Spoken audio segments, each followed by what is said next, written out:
Good morning, good afternoon, good evening, wherever you're watching the world. My name is Sean Driver. This is the Red Horde, and we're back with another one. This one, Morecambe. A horrible sounding name for a city or a town, Morecambe.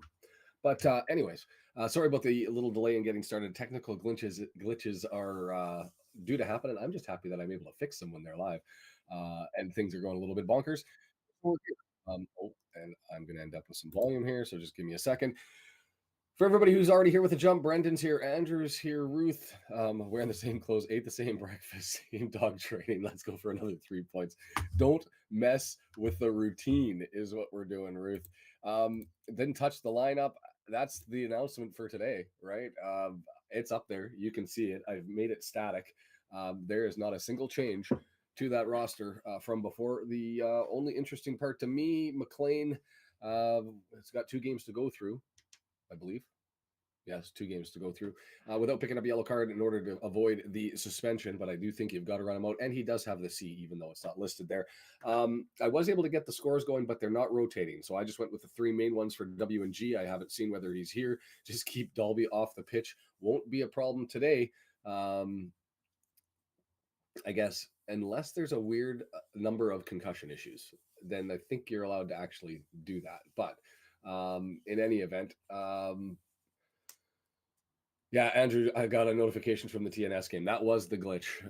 Is I wasn't able to make that game. The week has just been mad on a personal level, and so things have been interesting, exciting, crazy, bonkers. Nothing bad, just busy, and I wasn't able to make that game, and so that was on me. But I didn't delete it, and the same stream key is used for YouTube. So anyways, able to solve that problem, no issues. Let's talk about who we're up against and bring up their stats, which I actually didn't load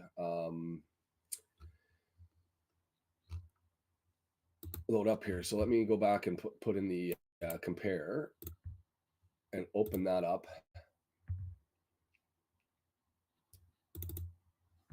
And show you the statistics just before we go into their lineup, and let's see if that works.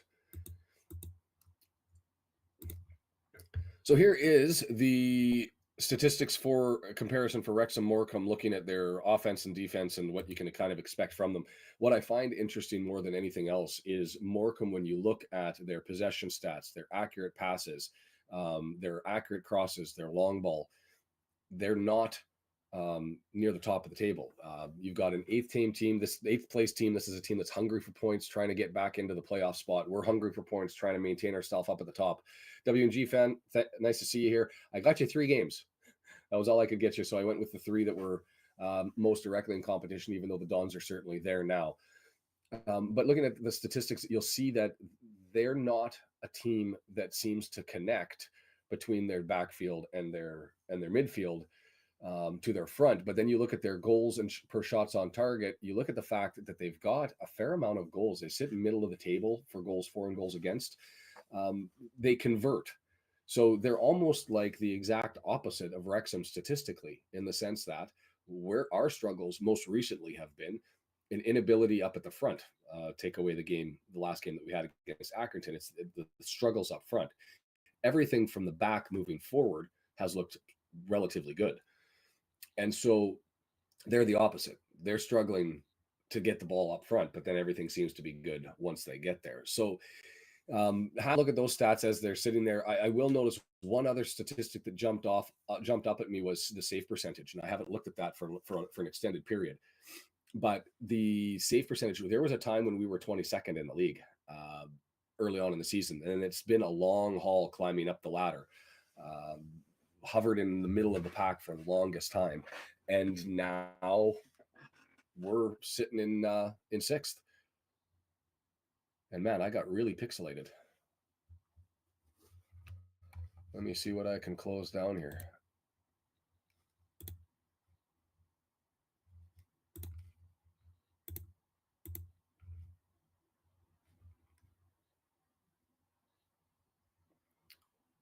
Seem to be okay now. So that's the roster or the lineup and the statistics for them.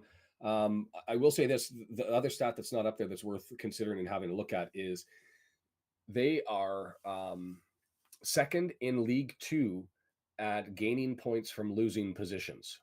Only Crew is ahead of them. And what does that mean? That means that they've got 17 points from games where they let the opponent score first and they were behind and then had to score up to get caught up. Perfect. Thanks, W&G. That's good stuff. They've changed a whole bunch of what it is the URLs change like every weekend. And so I've been have to update them like right before game time. We'll try it this way. If it works, we'll test it and see if we can get back to what we had before with the scoreboard. So a team that even when you're ahead, you can't count these guys out because they do come forward. So obviously we know the history, 6-0. Looking at their statistics compared to ours, that's up there. The next one to look at is their roster. And let's pull that up here momentarily. If I can figure out my stuff early in the morning. I'm not as energetic in the morning, am I? I'm nervous about this one though. I don't know how you guys are feeling. You guys will have to let me know. Not nervous just because it's Morecambe, but we're getting into the squeaky bum time of the season, the rumbly tumbly time of the season. 11 games left. You're looking at the ticker. You see somebody made the comparison that there's a hungry bear that's chasing 5 people and it's going to eat 2.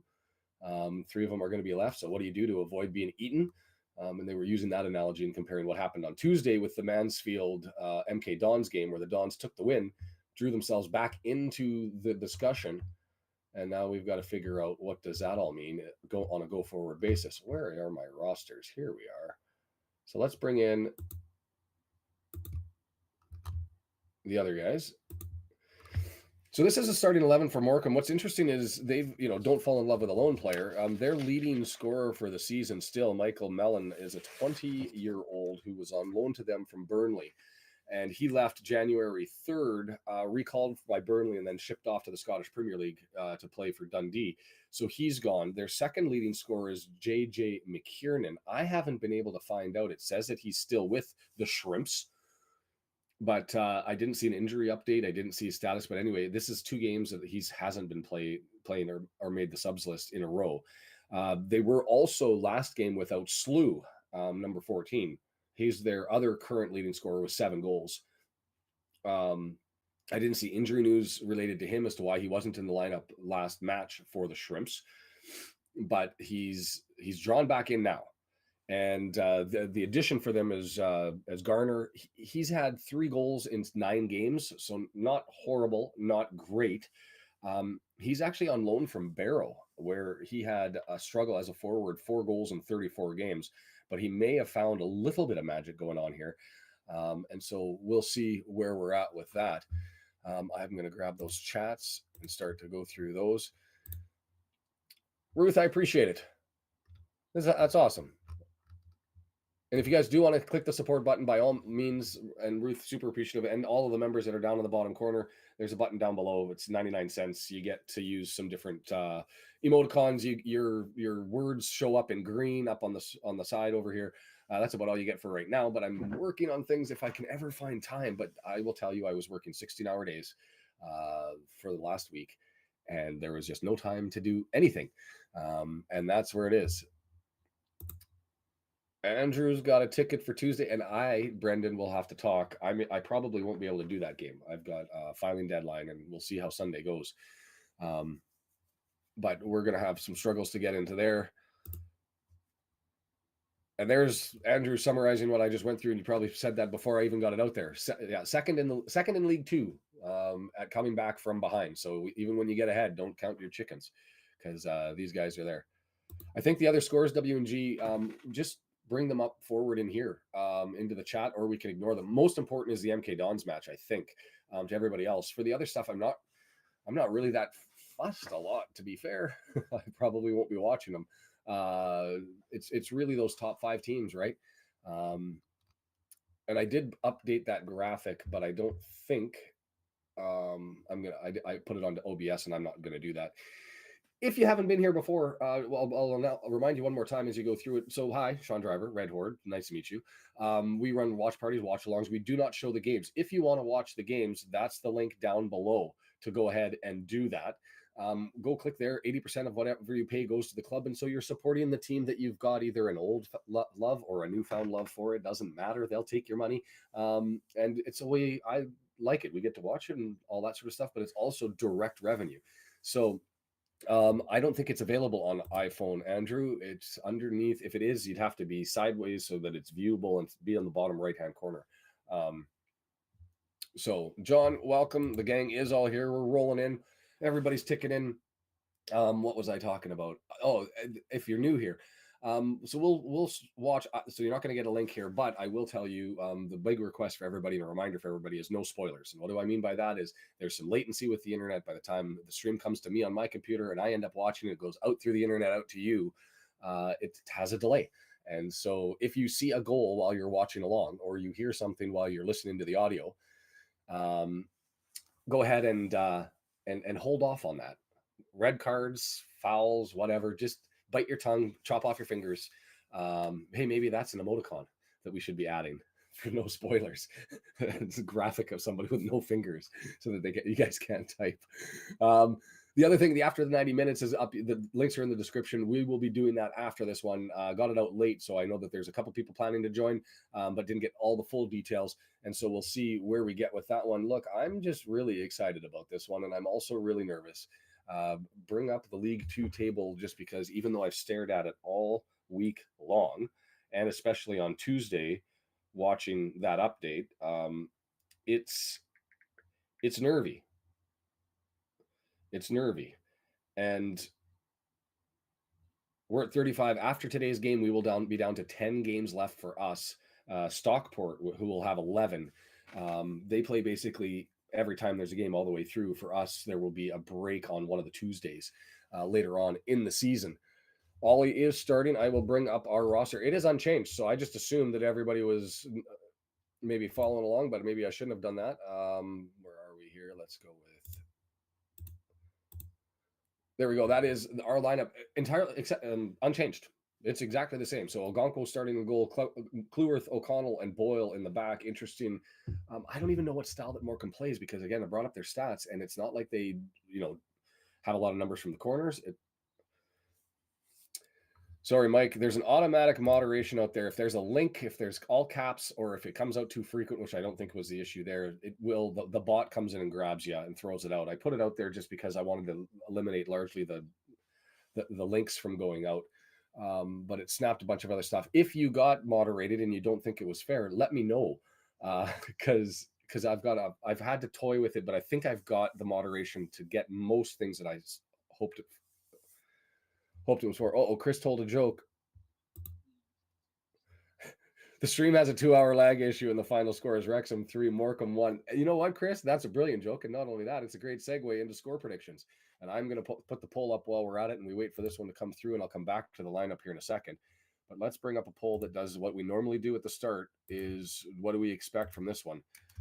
What is your score prediction? Are we going with a blowout win? So that's 3 or more goals ahead.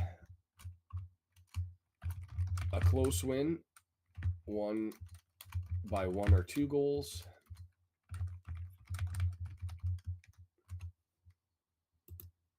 And maybe what I should also ask is, what do we need? A draw and a loss. So I'm going to start that poll. The next question that we might want to go is Brendan's jumped in 2-1. Any update on Mullen? Saw he had an injection in his back on Twitter. I haven't heard anything other than that there was an injection. He's in the lineup, so I assume he's ready to go. But the poll is up there for you guys to make your predictions. More importantly, what do we need? What would you be happy with? Even if you had to bite your tongue and kind of scream into your pillow at the end of the night, are you okay with a draw away against a Morecambe team that's sitting at 8th in the table? I wouldn't be happy. I want points. We need points. We're in the hunt. I want to be able to set this up without crazy pressure at the end. And to me, I will be frustrated in a draw. Greedy guts. Northern Border seems to agree, says need wins. I am with you. And I hope that didn't pause the actual feed. I've hit a button, and so I want to make sure that I didn't blow up the button when I clicked that one. So before I go, I have to see my own latency to see whether I stopped it. And I think we're okay. So I'll just keep an eye on that as we go through. Did I hear that Mansfield lost? Yeah, it was. I heard that they outplayed them. I heard that the MK Dons looked good though, and it was a really really solid game. And that's kind of what you would expect, I suppose. But yeah, I was watching that game while, well, not watching it. I was watching the scoreboard while I was trying to get work done. Blowout win away. Andrew says we haven't scored any more than 2 in the league all year. Um, Most people seem to be going with the close win, and that's what I'm sort of going with. I want to get a 2-0 lead because you look at Morecambe in their history, and they seem to come back and they seem to add points, and so don't want to see that biting us in the butt as we go through on this one. Pumped up for a win. And I don't think I uploaded. Let me just see if I did. If I can pull the schedule that remains. I have one on here. Is it the updated one? Yep, that's the updated one. No, it's not the updated one. Maybe I'll try and pull that while we're taking a break here, as they're still getting ready. We're a whole 11 minutes away from kickoff. We need 10 and so as many as possible. Bite your, I wouldn't bite my arm off for a point, Andrew, but I mean, as a consolation prize, I'll take it. It's better than a loss. When we're talking about food, so that only means one thing. Mark Griffiths is in your ear talking about the pies that they had before the game. Much like going to ice hockey rinks and talking about poutine and what they offer and who's got the best burger and poutine around. The other things that are going on for this game, if you haven't heard and been following along on Twitter, if biting arm equals win, I'm at Andrew, and I can picture Brendan sitting over somewhere in Massachusetts in his basement or at home biting his arm. Tyson Fury and Ryan Reynolds, that's an interesting sidebar to this one, is Tyson Fury, a Morecambe fan, said that he wanted to call out and fight Ryan Reynolds. There's no response. Neither of them were at the game that was in Wrexham, so we'll see what ends up happening with that and if anything else happens. Interestingly, we apparently banned the Morecambe's drum in their away section. Any poutine in Canada. Do bears shit in the woods? We live in poutine. That's our national food. To Canadians, it's more. I think it's more preferred to maple syrup. Everyone seems to know us because of our maple, but we don't eat a lot of maple syrup, or I sure as hell don't. I don't know many that do. It's poutine all day. Poutineries all over the place. I do remember that, and Mansfield, still lots of draws, right? They've only lost 5 times all year compared to our 8. We're 3 points behind them, but we've got now Stockport has a game in hand because their Knots game got canceled. Or no, not Knots or Bradford City. Bradford City, I believe. Game got canceled, and so that's going to be a thing for them. I might end up with a little bit of delay here. I just want to pull the remaining schedule. I should have done that in advance. But Morecambe's a scary team because you don't sit in 8th unless you have just the magic to find out a way to win games. You don't sit at -2 on the table while sitting in 8th place, -2 in goal differential. Other than Gillingham, is at -7. They're the only team in the top half. Oh, I guess that's not true. Crawley, Newport, -1, -3. But they have a negative goal differential and sit with 54 points. That just screams a team that's able to find a way. That frustrating find a way team.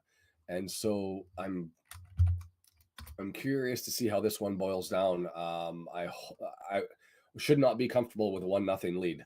And so it's come out hard, get points, but then find a way to secure it and put the thing to bed. And I'm just going to download this graphic if I can. I've been tracking the remaining schedules to what was the top 4, and now it's the top 5. And I'm going to download it and see if I can get it up here while we wait. If not, we'll talk about it at the half. But I think it's worth having.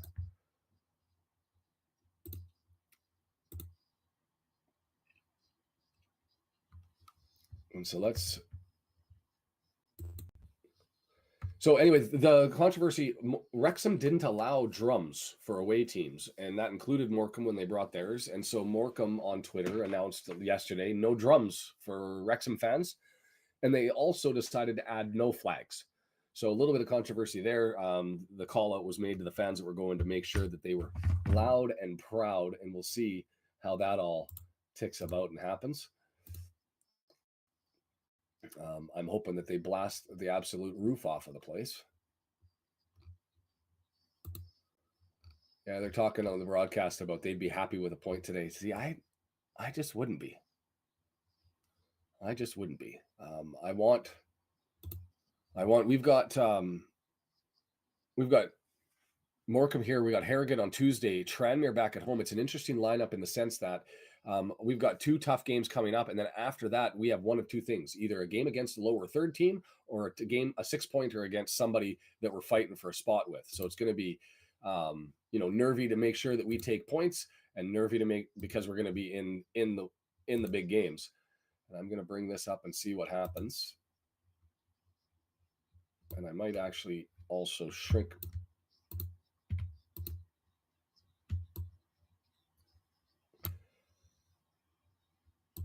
this.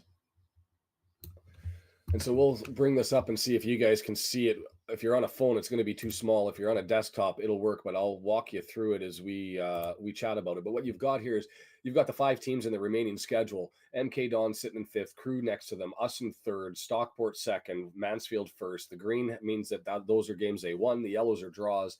The reds are losses. Today you can see, and as is up above, you've got MK Dons, which isn't on the scoreboard, playing at home against Salford. You've got Doncaster hosting Crew, and I'm hoping Billy Waters gets rid of the yips and absolutely fills the back of the net. And hi, Sharon and Carolyn. Good morning, and thanks for joining us. And then you've got us, obviously, with Morecambe. You've got Newport County, who's away to Stockport County, and Swindon Town, who's visiting Mansfield. Looking for Swindon and Newport to help out. But as you go through, we've got the toughest matchup, at least as far as points of competition are concerned. So this is one that makes me a little bit nervy because you don't want to fall behind when you've got everybody else chasing points. And then we've got a difficult game against Harrogate when everybody else is playing a bottom team. So 2 important games here, because then the schedule really changes.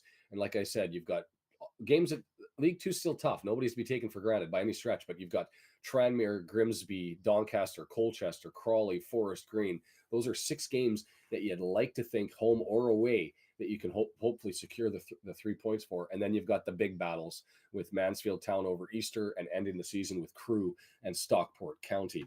So I'm going to repost this after today's match onto Twitter and Instagram and those Facebook and those sorts of things, so that you can follow along and see where the rest of them are. Just got to update the points as to whatever ends up happening.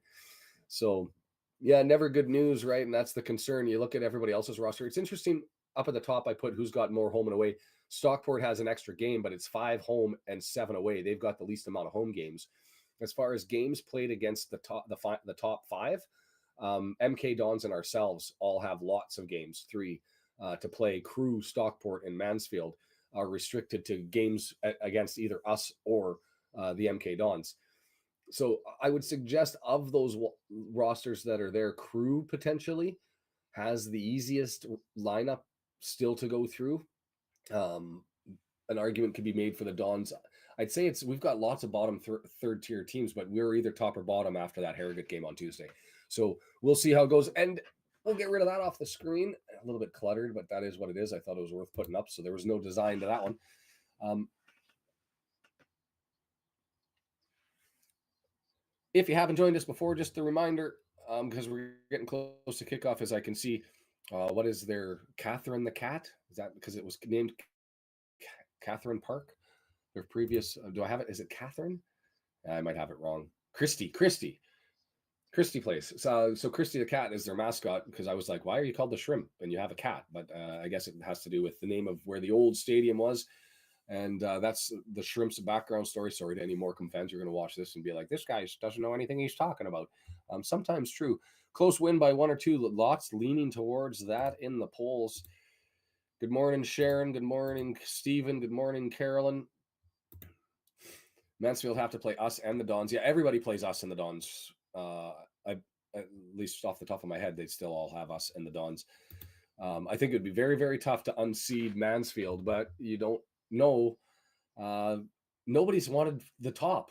You think about the season, the turnover from the top, and I'd have to go through the table to see who's all had first place after each week. But it seems like other than Stockport holding it down for an extended period between December and January, right now it just seems like there's a turnover up at the top. Notch was obviously up there because we were getting the mind the gap language.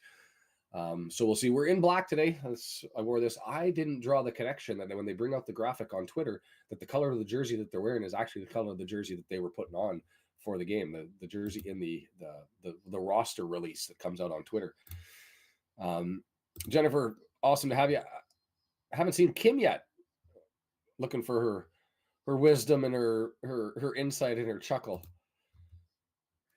So that's the hope, right? They still have a game at hand, so you'd like to be able to push on and push ahead a little bit to see where things are with them. I'm going to try and do one more thing. Is the players are out there shaking hands with the mascots, doing their thing. The referee, by the way, Thomas Parsons, his 10th game in League Two, no red so far this year, other than he did have a 2 yellow card, 2 red.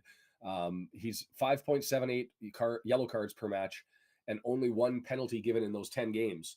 And so probably not worth diving. That would be my sense. That flop counter, oh, I've made this too big, and now the flop counter is not visible. Let's shrink that live while we're doing our thing. I'm trying to extend this one down a little bit. Oh, wrong one. Oh, wrong one. I can figure it out. Just bear with me as I'm doing everything live. There we go. That'll have to do for right now. Jake Roberts, how are you? Good morning, Alex. Up the town. We're getting into it. The lineup's there. Make sure I've got it rotating through. Won't be any drums. I'd like to hear people banging the hell out of the seats if you can. Do something, get into it. But no drum today in the stanzas. It's been banned by Morecambe. And so it'll just have to be Wrexham in full voice, the fans. That would just give me motivation to be annoying and scream even louder, wouldn't it? It does me anyway. Thomas, welcome to the club. 1,301. We've passed the 1,300 mark. That's good stuff. And I got to hit the pause button here on this one because I'm behind and streaming. All right, there we go. We're getting ready. I got to go pull up the scoreboard, grab the chat so I can link you guys in. We are ready to go to get started and underway here. Oh, anybody else got nerves right to start? That's been a long time since I've been this nervous for a match, and I guess it's just a byproduct of being close to the end of the season, right? Absolutely, Chris. That's not selfish. That's and I think you're sharing the same thoughts. So if you're not watching, Wrexham going from left to right on the screen, Morecambe from right to left. Thank goodness it's a newer stadium, so the camera bays are a little bit better, and we've got a good view of this one as we are underway. The Wrexham fans are noted to be loud as it's a hoofball for us all the way down, and that one's going to be collected easily by the Morecambe defender. Rock Chick, welcome. Thanks there. You voted for the big +3 last time. We got 6. Alex is saying screw the away form. We're taking the points, and we're taking them now in style.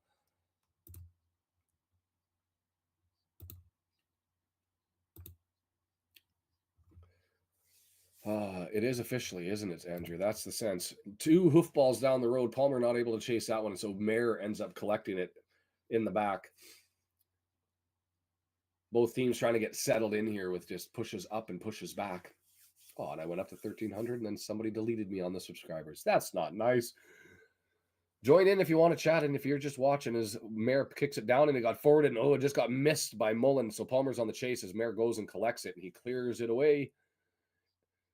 And Cannon over to Barnett to settle things down as hopefully we look to build and draw it back to the center backs. And Kluworth hoofs it down. Lots more long ball early to start, which usually is a sign of how we're going to end up playing the game. So maybe they've decided that that's a weakness that we can take advantage of.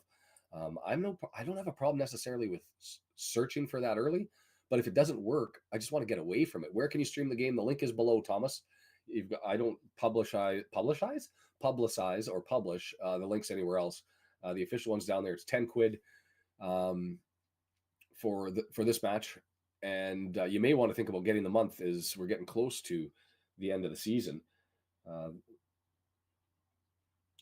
and 80% of what you goes to the club. So the 27th of April is the last game. So I guess you could get 2 more months in if you wanted to and get pretty damn close. And so Cluworth with it wins the header. Still scrambly in the middle as Morecambe now has it towards the middle. They ask for handball, but it's not given.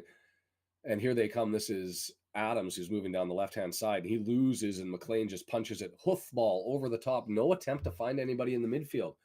So potentially interesting as far as strategy goes. And we've got a free kick to us as O'Connell went up to go and challenge that, and looked like he got his arms just pinned down. He ended up looking like a torpedo through the water. No arms and floating through the air. So EOC, long kick, gets it down to Palmer, who heads it down. Mendy's chasing it, and Mayer comes out and collects. Got a little bit more scrambly than you would have thought there. Mayer got clipped by one of his teammates, and he's all right. We're going to play on. Standing room only behind the net there at Morecambe. You'd think with a new stadium that they'd, like, it's a relatively new stadium anyway, that you'd think that they would have put seats in everywhere, but I guess not.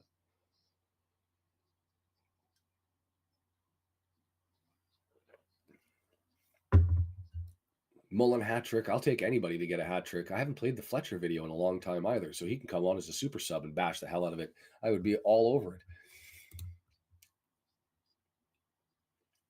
Long ball for Morecambe over into the right-hand side. Ogonko all the way out, and it's the loose ball. Who's got him? Ogonko scrambling back. It's still in the box. They're looking for it. Shooting position, shot. Scores. What a mess. What a mess that was. Came over on the right-hand side. It was out of the end of the penalty area. 1-0 for the bad guys. And out of nowhere...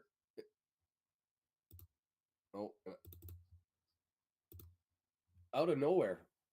And it was just, the ball got kicked over onto the right-hand side. Ogonko went out to go and collect it. Didn't collect it. Ball came loose. He scrambled back, thought he got into position.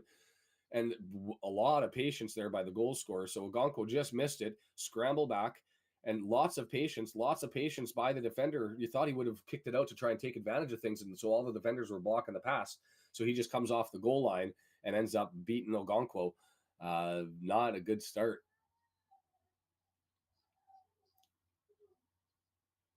Drilled it bottom corner. And I thought Ogonko got back to be able to stop that one. So that's 2 letdowns by Arthur. That's going to happen. That's a young guy getting nervy, trying to do too much, and he messes up. Mansfield goes up 1-0. Wrexham goes down 1-0. And this is a crappy start. No other way to say it. As we're behind 1-0.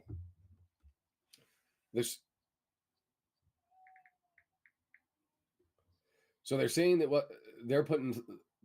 Mark's putting blame on to EOC and wants to look at the replay, suggesting that Ogonko did have it, and it was EOC. He flicked it out of his hands with a header and created the drama. And that was dangerous. EOC decided to go inside on a header with nobody behind him. Fortunately, was able to get to it, because if he missed that, it would have been the other way. And Wrexham gets asked the question early. No.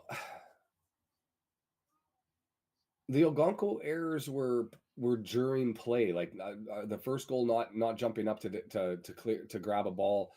Some people challenge him on the Cunningham that he didn't come out far enough, Andrew, in that Blackburn game. But in this one, I don't. It was a different.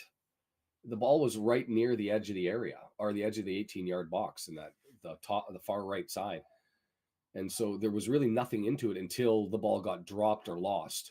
And whether that was him that dropped or lost it, or O'Connell. And you know what? Let's put fault where it may have been. At the end of the day, what would have solved the whole problem? Some communication. And that's been a problem that we've seen come up a number of times. I remember the Cluworth header where he cleared it and they scored on the corner. I can't remember what game that was. And that was just not calling people off.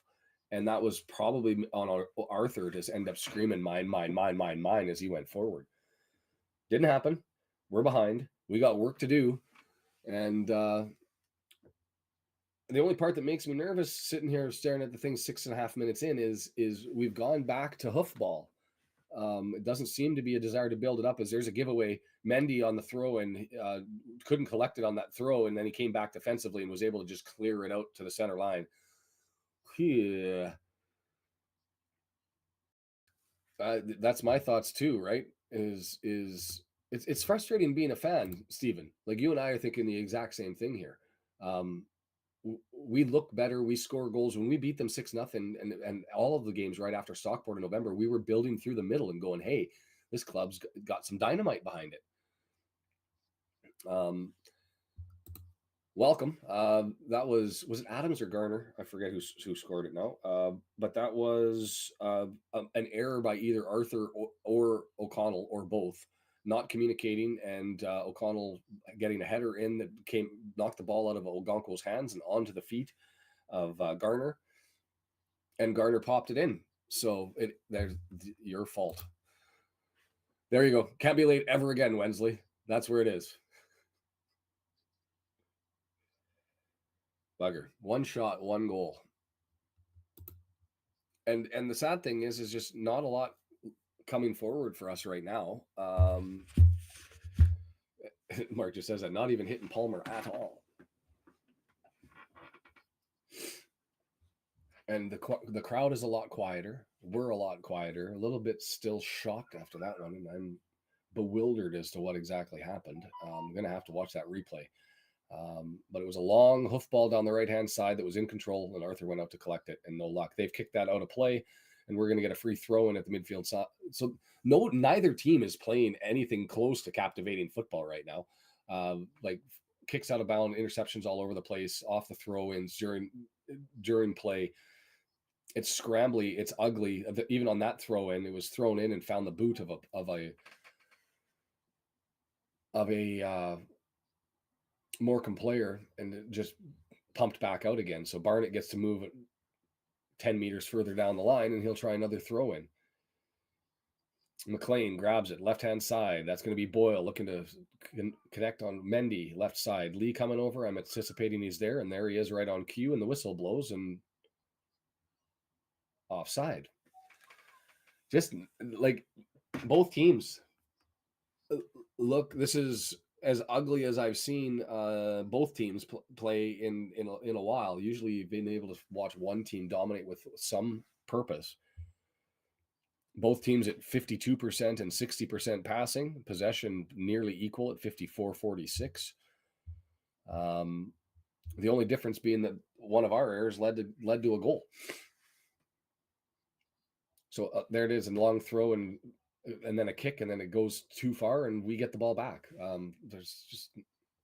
It's a tough game to talk about because we throw it in and we give the ball away. Header battle through the midfield, they move it forward, and it's a hoof ball. And whenever a team does get it and it's hoofed and it goes out of play, like this is like watching U17s, U15s, B division that is just scramble, kick the ball wherever when it lands on their foot and hope that somebody makes a mistake and you're able to take advantage. Knocked down by Mullen, he's not able to get it to McLean, bounces off of a Morecambe player, it ends up bouncing off of that player, goes to Max. Max turns it over. Can we maintain possession? Max with it again. Max put under pressure, gets it over. McLean is there. He's going to run with it across the midfield stripe as Adams is on him. Gets it across to Boyle. Boyle is over there with Lee. Pushes it forward to Mendy. No, Palmer comes over to help out. Palmer back to Lee as the press is on. They're all over us right now, and it's drawn all the way back to our 18-yard box. O'Connell there to flip it over to him. So, hey, here's some possession. That's good news, but how does it end? With a hoof by Clueworth all the way down, and fortunately, Palmer puts the pressure on and lands on the feet of Barnett. Nice little flick, and it ends up to Barnett. That was Mullen with the second touch, and Barnett tries to beat his man, and it goes out. So we are 20 yards out, and Barnett with it on the right-hand side. Come on now. I think at least on the goal, it seems like miscommunication. That was a little bit of optimism there, and W&G, thank you for that, Tranmere Gillingham. But miscommunication certainly on the goal. Right now, it just seems mass scramble. But I'm buoyed by the fact that they went and tried to go through the floor for that one, and they're trying to do it again. And it may just be because the press is so far high that they ended up taking the easy option of the hoof down the field. But there's a little bit more dedicated focus here. Mendy gets it left side, back to Boyle. Extended possession. keeping the ball. Morecambe, by the way, second worst in possession in the competition. And so they're a team that comes on the counter punch, and they're a team that is clinical when they're around the net, but they don't get there very frequently. So it's on us to not do a Notts County and win the possession battle by a mile and lose the game.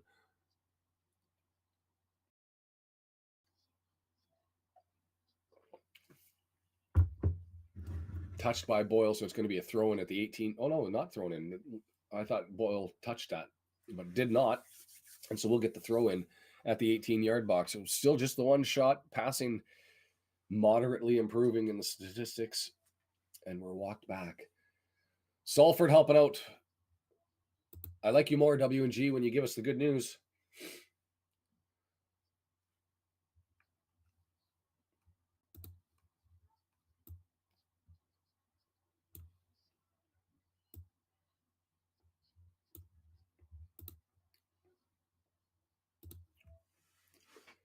So the throw ends up getting hoofed down the field, collected by Morecambe, and here they come. This is Slew, their top assist man, gets it forward, and it's EOC gets a boot to it. It's going to be a throw, and it's taken quickly and thrown over the top into the area, but Barnett's wise too. It grabs it, but he miskicked it, and it goes right into the middle of the area. They've got possession. Morecambe with it again. So that's Slew over on the left-hand side. Push, and that's going to be a throw to us. That was a flop by Morecambe trying to draw something. And as I said, there's probably no reason for them to flop. This is a guy who doesn't give a lot of cards, doesn't give a lot of pens. And so he's going to require you to stand on your feet as Max moves the pylon that the ball sits at out of the way so he can throw the ball, and he gives it away, and he's going to get another opportunity 3 meters further down the line. Yeah, it smells something like that. Gillingham, I think, had a little bit more. No, they didn't. You're right. You're probably right. Swirly, you're right. Nice little play by Max to dispossess on that one. Stole it off of his foot, and away we run. Mendy over on the left-hand side. He's advanced past the midfield stripe to Lee. And no whistle, and so and he's going to go give it to Morecambe. This guy's letting him play because Lee's standing right on the midfield stripe. He's got two players there waiting to see if they can kick it out, trying to steal it from him and hope that he can earn the throw. He ends up going down to the ground. Mark said a little light, but I thought that was well-deserved. I thought he took enough of a shot in the back.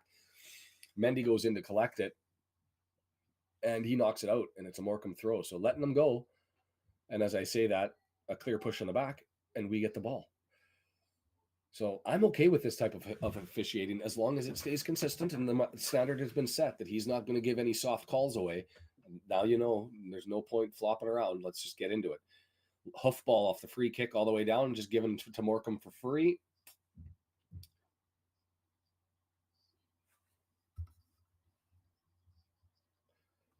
Intercepted and coming the other way. Just 1 second, folks.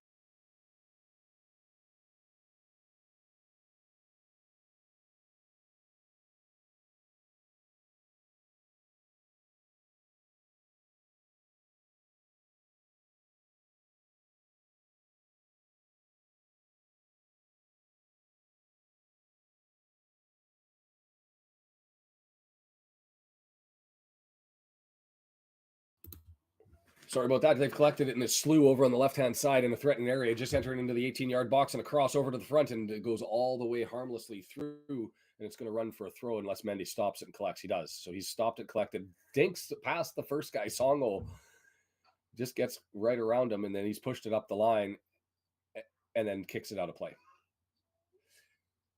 There's only been one. We're 15 minutes in, and there's been one shot. It was on target, and it resulted in a goal. And the other 16 minutes has been just horrible play by both teams.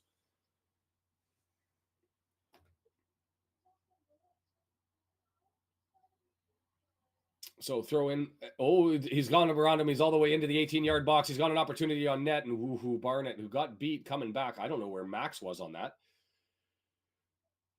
Positionally, I'd like to go and see the replay to find out where on the screen was Max. That was a long throw over to the left-hand side, ended up hitting a Morecambe player on full sprint who got around Barnett, and Barnett had to get on his horse and get back. Melbourne with it, and so they've got a corner. Where the hell was Max on that one? There was nobody, no defender on that right-hand side. EOC sitting there watching the guy run, just kind of crossing his finger, and it's headed in. No, not in. I thought that was bounced off. That cross was dangerous right in the area, and it managed to come out. It's still 1-0. Sorry for the freak out on that one. Yikes. Yikes. You know, big games, it's away. And so what's going to happen? Are you going to pick up the game and find a way to, I keep saying it, grab the game by the scruff of the neck? McLean knew that he had the foul there, just swiped out the leg a little bit, and it's going to be a free kick the other way as Melbourne goes to the ground. I'm looking for Max here. McLean on the chase. It goes through. Oh, and this is the foul. If anybody else knows where Max was on that play, that Melbourne opportunity, feel free to let me know. As Slew over on that left-hand side with control up against Barney, draws it back to Melbourne. Left by Adams, and it goes through, and Ogonko is going to collect it. Let's build. Need to build. Doncaster goes up on Crew. A little bit of help from the Rovers, hoping that Waters fills the net there.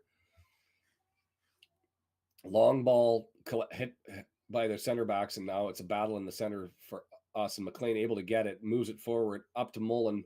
Mullen gets pushed and stomped on and fell over. I'm all for. There was a free kick on that. The crowd goes up in an uproar, but I don't know what you have to call that one, right? Let that first one go, but here it comes. He wins the ball, gets pushed in the back, and then grabbed around the hip and clipped in the heels. That one you have to give the free kick for. EOC steps over it. It just doesn't make any sense, does it, Grizz? There seems to be no energy. It seems to just be long hoofball down.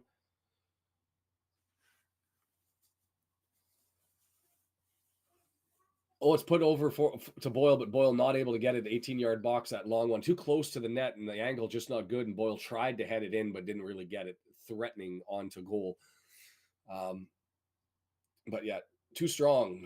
No option there for Boyle. It was the right idea. We had numbers and players over there, but Boyle just not able to get there to get his head on it with sufficient enough force to draw it over. We'll blame you too, some copy, but what you missed was it's been horrible so far. 0 shots, only 1 shot for Morecambe. It happened to find the back of the net. It was a consequence of a mistake by a combination of O'Connell and Ogonko. Ogonko knocked it out of his head, knocked it out of Ogonko's hands with his head, and it landed on the boot of Garner. And Garner was able to patiently wait until he could find an opening and just drew out forward from the goal line and potted in the bottom corner. Andrew changing locations to help us win. As Morecambe's got it down on the right-hand side, it's cleared out by a boot of Cannon. Cannon pumping his fist, trying to get everybody going. Shouldn't need to get a wake-up call for this one, but which of the 4 teams in the playoff box would you see in League One next season? I think you have to count 5, because the MK Dons, I think, with their form, are dangerous, as Mendy clears it and it goes out for another throw. To me, Mansfield's in for sure. I'm not so sold on Stockport right now because of their current form. I'm actually more concerned with the MK Dons coming up and Crew with their easy schedule.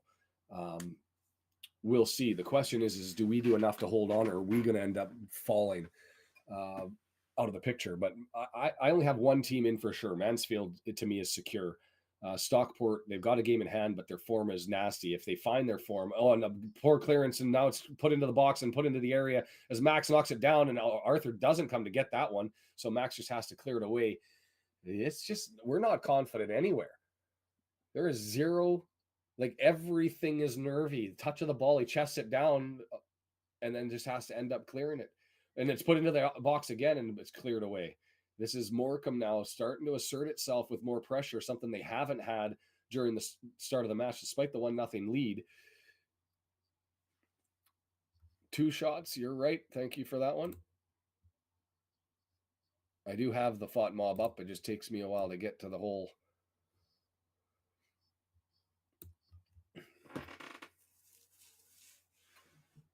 No, not a sub for Arthur. You got a young keeper who's, I just said before the match, has drawn us up from 22nd in the league in save percentage up to, and John's not here to save Mr. Howard, but who's also a very capable goalkeeper. But we've been drawn up from 22nd to 4th best on save percentage in the league, and that's largely, if not exclusively, the work of Arthur Okonkwo. But downside is he makes mistakes. The Blackburn game, there were 2 of them. This one, there's one early.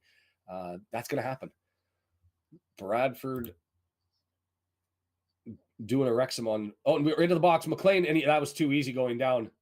Too easy going down. That was a flop. Sorry, he looked for it, and this is the wrong official to try that nonsense with. And you had the opportunity to go forward. That was just Clearworth gets it up to Palmer, moves it to McLean. McLean goes forward, and he takes the hip, and the leg wasn't extended. He leans into the hip and hits the defender, and then falls to the ground. I don't think that was a penalty at all because the leg wasn't hanging. It was that was McLean running into the man rather than the man running into McLean. And you look at a guy, he's given 1 penalty in 10 games, 0 red cards. He's not handing out pens like crazy. Early in a match, you just know that that's not going to be given. And McLean didn't have to run into him. He could have gone to the left, and he should have. He had an opening.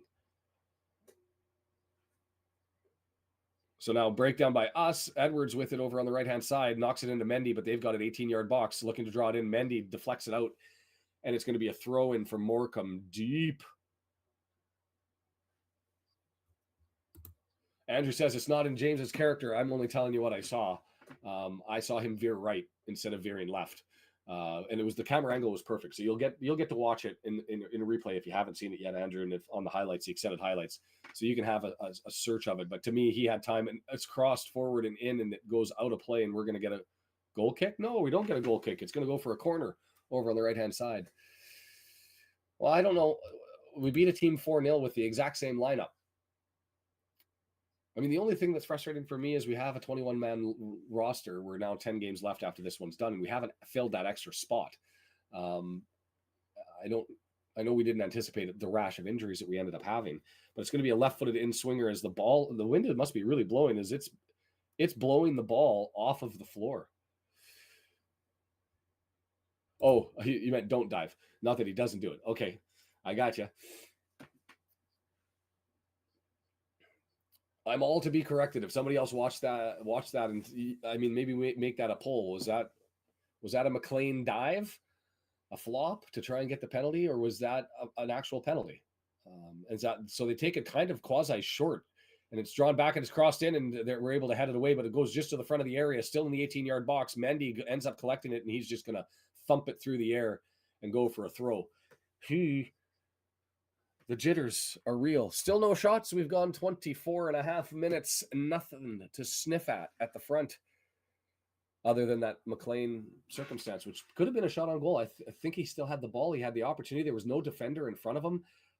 It opened up like the Red Sea, and it's that a boot that he ended up catching? No. So I'm going to see if he's going to give a card here. He played advantage. They're saying the boots were up. It looked like a bad tackle to me. And I didn't see who it was for us that got the boots up, but I just saw the boots landing thigh area. I think that's song number 6. Are they going to show a replay here? And so Palmer's coming out and talking to the official. So it must have been Palmer.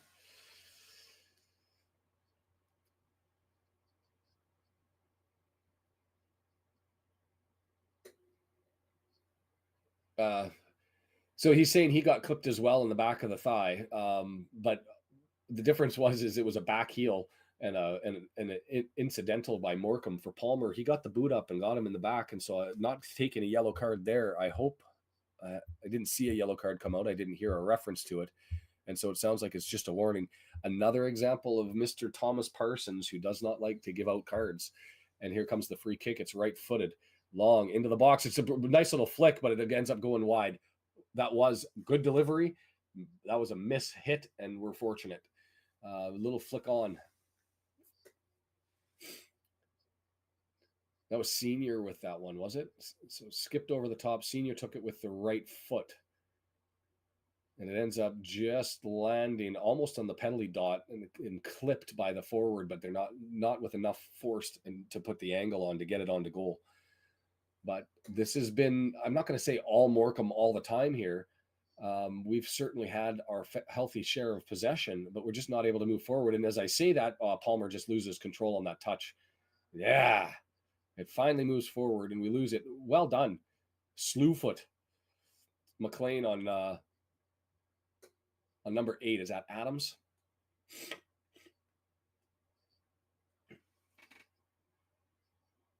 Went through the back of him.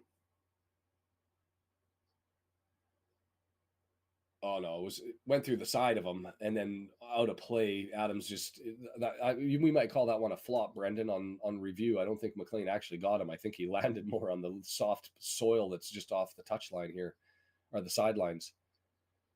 Nice ball, moved up to Barnett, who's now on the run down the right. He feeds it forward to Palmer, who's on the 18-yard box. He's got Mullen in front of him, and he crosses it over, but it clips a defender. It's still loose.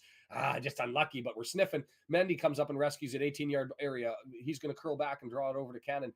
We'll come back and replay what happened there, as that was a nice little play. Cannon in, and just misses to the right-hand side, and it looks like we're getting a corner out of that one. Wow, we'll take it. That's the first time that I got a little excited. And that was just unlucky by Palmer, as he had Mullen over on the left-hand side and goes over to kick it. And it hit a body. It hit a foot. And so it bounced funny and just missed Mullen and goes over to the left-hand side. Cannon puts it in, and he misses both heads. He had 3 heads. He had 3 players in a line, and it managed to miss all 3 of them. And here comes Lee with the outswinger, and it's headed away. It went to the short post. I still don't like Lee taking corners. So Barnett's going to grab it now. We're 25 yards out, and he's going to throw it forward to Mullen. Mullen knocks it back. Nobody there because Barnett went to the right, and that's going to be a foul on Cannon, who comes through the back of him, and Morecambe goes the other way. Sharky, it's a pleasure to have you. Nice to see you. Thanks for coming, and I hope you do enjoy what we do and have some fun and join the chat and do all that sort of fun stuff as MK Dons comes back 1-1. But yes, Brendan, we have found some life in the team. Thrown in and back to Mayer, who's come out, and he's going to thump that down the field for Morecambe. And it's a scramble that Boyle runs up and heads, and put it forward in a last-ditch header that ended up saving it from Palmer going around on the outside. And with that, Morecambe takes possession. Midfield stripe. Slew, right side. Does anybody? There's another poll. Does anybody approve of Lee taking corners? Because I'll be honest, I haven't seen anything threatening, and we haven't scored on set pieces, corners in a long time. As that was pushed forward, is it going to go too far?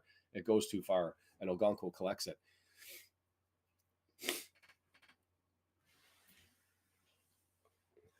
I want to see the angle of that header from behind goal. It'd be fascinating to see, or that header attempt, that delivery from Cannon that came from the left to the right, because it looked like it had Mullen, Palmer, and somebody else over on the right post, and it just missed all of their heads. And I want to see by how many inches it missed.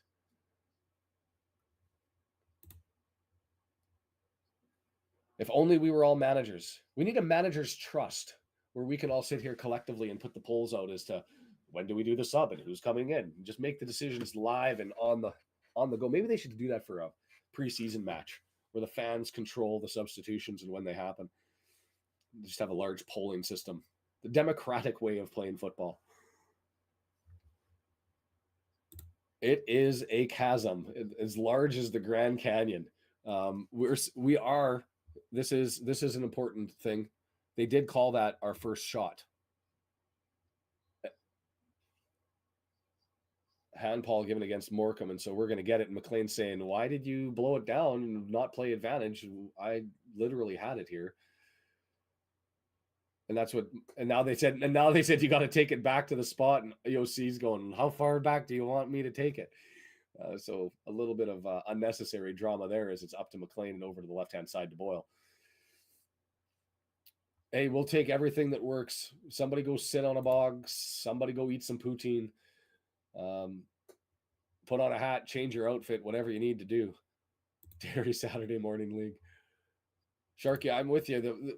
That's the shocking thing with, to be fair, the first 15 minutes was hoofball and no build-up. We've tried build-up since. Long ball, EOC's in a battle there, and all he can do is end up kicking it out into touch, and it's going to be a throw-in deep and close to the goal line for Morecambe on the right-hand side. What's interesting to me, Slew is their assist man, but most of their play has been built up through their right side.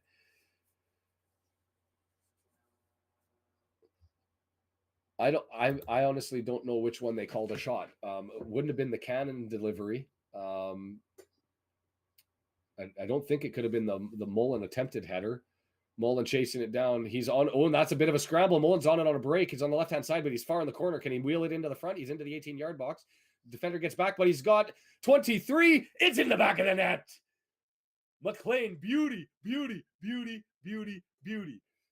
Mullen, with all of the work, working his butt down that left-hand side, gets it over there, and you're thinking, is he going to have enough time? He's on the bad angle to be able to draw it over to the left-hand side. He's on that bad angle. He ends up drawing, realizes he's not going to get there, so he pulls it back. McLean comes streaking in, and I have a little something for you.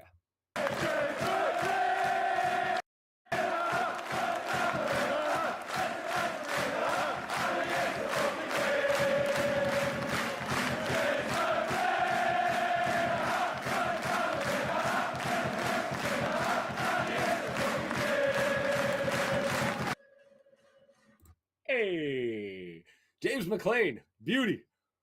And I didn't put the goal up during that break because I was enjoying the video. So at 1-1, I know we're going to have at least a second shot, and it is live, and we're back. And Morecambe with it, though. I'll come back to the chat because I haven't looked at that either. As this starts to get a little scrambly, 18-yard box, a mistaken header. He thought that the ball was going to go behind him, so he jumps in the air. The Morecambe player does, looks over the other way, and it bangs into the back of the head and goes harmlessly to Ogonko. Beautiful. 1-0. Love that song.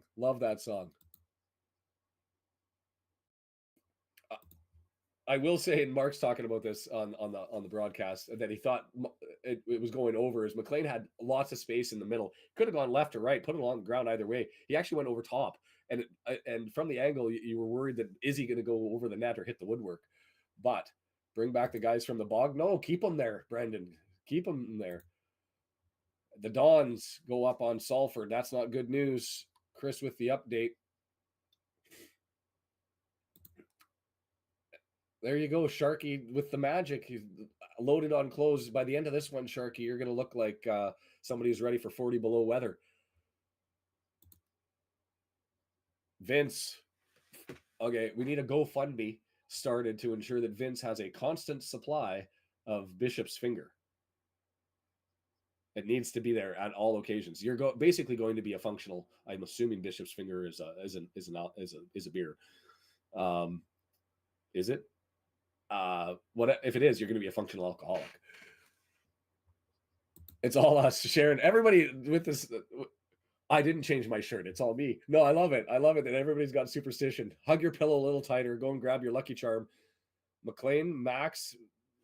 Is that two flops in a row by the same player there? Slew, who dove on both the challenge from Max and McLean, who left-footed trying to get it into the box, but it hangs up. Morecambe gets it. Mendy now trying to collect on the left side. He's got Lee with him in support, and he's going to let it go out for a throw. That was the Mullen magic. That was beautiful stuff to be able to go and get that, bust his ass down the wing, and McLean scores it up. And Mendy with it, nicks it across, but wasted entry into the box. But it's loose, and it's Cannon! With the cannon.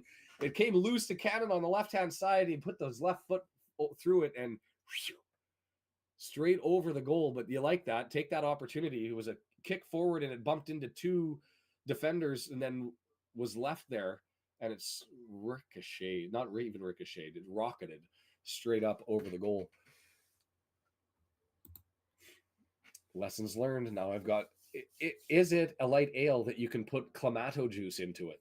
If I went to Sainsbury's and loaded up on the Clamato juice next time I'm over. Poor pass back, but Morecambe's not able to get it. And EOC has it under pressure as the forwards are up, and he's going to end up and that's the right decision. Sometimes you need to hoof it out of the way, and he does. Morecambe collect. There's the description. Rich, ruby-colored, Kent Classic. Bishop's Finger. Kentish Strong Ale is a connoisseur's beer and excellent credentials. Shot. Ooh, big save. Sorry. Barnett with it. Shot. Another great save. Mayer, back-to-back great saves. McLean with it. Somebody else take another shot. We're going to get all of our shots in the next 3 minutes for the half and look like we've dominated. It's down to Cannon. He's going to get a crossover. Cross. It's into the box. Headed away. Hoi, hoi, hoi. Barnett over there. No, he can't get it, and it's going to go for a goal kick. And Lee goes over to take it.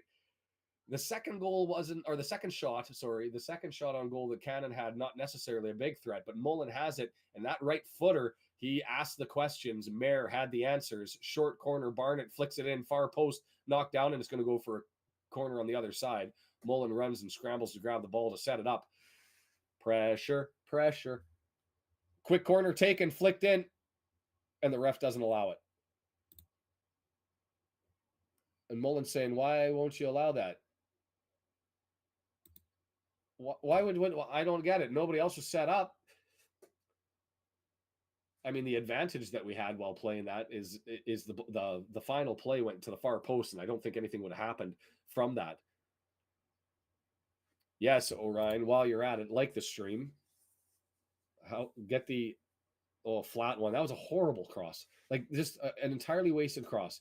3 feet off the ground, bulleted for to the near post with nobody there. And so they clear it, and we're going to throw in at the midfield stripe. That's the ugliest corner I've seen in 2 seasons of any football match I've seen anywhere, anytime.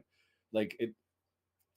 My God, I love you, Elliot Lee. You're an amazing goalkeeper, and in during play, you're an absolute rock star. But just not. McLean with a bad first touch, and so it's going to go loose, and is Max able to get that into a battle, and it's going to get knocked out. Throw in, and we take it quick as they're arguing, and Mullen's complaining because he's getting held, but the ref's going to let that go, and so he's got to fight through, and Max goes up there, and he gets bumped into, but they let play, and we're fighting through, and then that's a foul. Yeah, he's reaching for a card on that one. So that was Melbourne onto Barnett on the right-hand side, well after the ball had left, just cleared him out.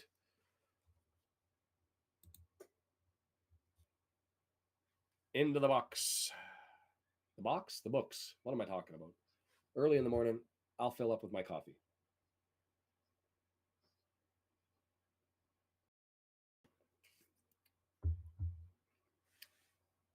Watching this one, Barnett has it. And he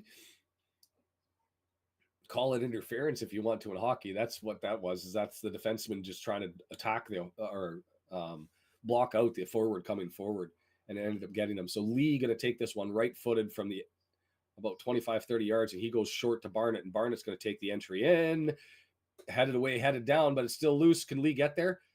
Is that a penalty?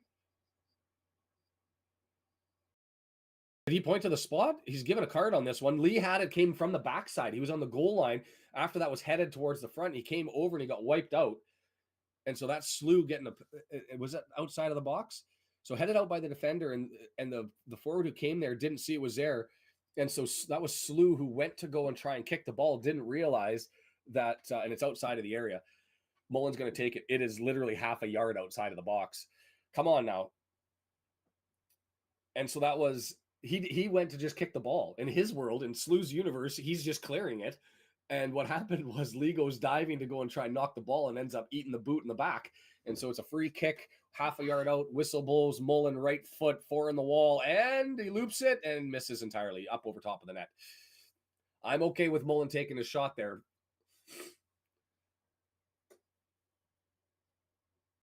Wasn't really that close, to be fair, but a right idea, and Mayer was there, didn't even hop up. Just, you got to get a better boot on it. Is now the referee's having a talk here to Slew. Don't want to give him an extra yellow card for dissent, do you? Do you? I'm okay with it. He's only given once, has he given 2 yellow cards out to a red. He's only shown the red card once all season. That was because of 2 yellows in all 10 of his games. But Slew is noticeably upset, and I can get it from Slew's perspective. Is he's like, I'm just kicking the ball, and all of a sudden this guy comes screaming underneath my boot. How do I get a yellow card for that?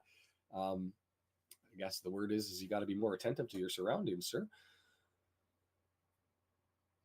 McLean intercepts it. Palmer able to maintain possession, gets it over to Mendy, who collects. Ball's bouncing around quite a bit, and they settles it down to Palmer. Flicks it forward to Lee. Lee gets it. I missed the pass to Mendy because he got fouled, and the fans are going nuts in Morecambe because that's 3 fouls in a row from a referee who hasn't been calling anything, and now he's calling everything. And they're asking for a card again, but no card given. I'm just going to watch this again. Lee has it, goes to try and get the pass, and I'm okay with that not being a card. He reached. Oh, he is given a card. Songo with a yellow. I was okay with not giving a card there. I'm even better with him taking the card. I don't think that he didn't go studs up or anything dangerous. He went in, and I think he got really close to the ball, just a little bit unlucky. And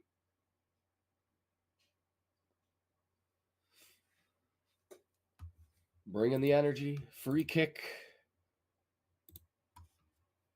The chat's gone quiet as we're at the 42nd minute. We're rolling through things here. It's going to be McLean over on the left-hand side with a left-footed entry. Still only 2 shots, but we've been sniffing around.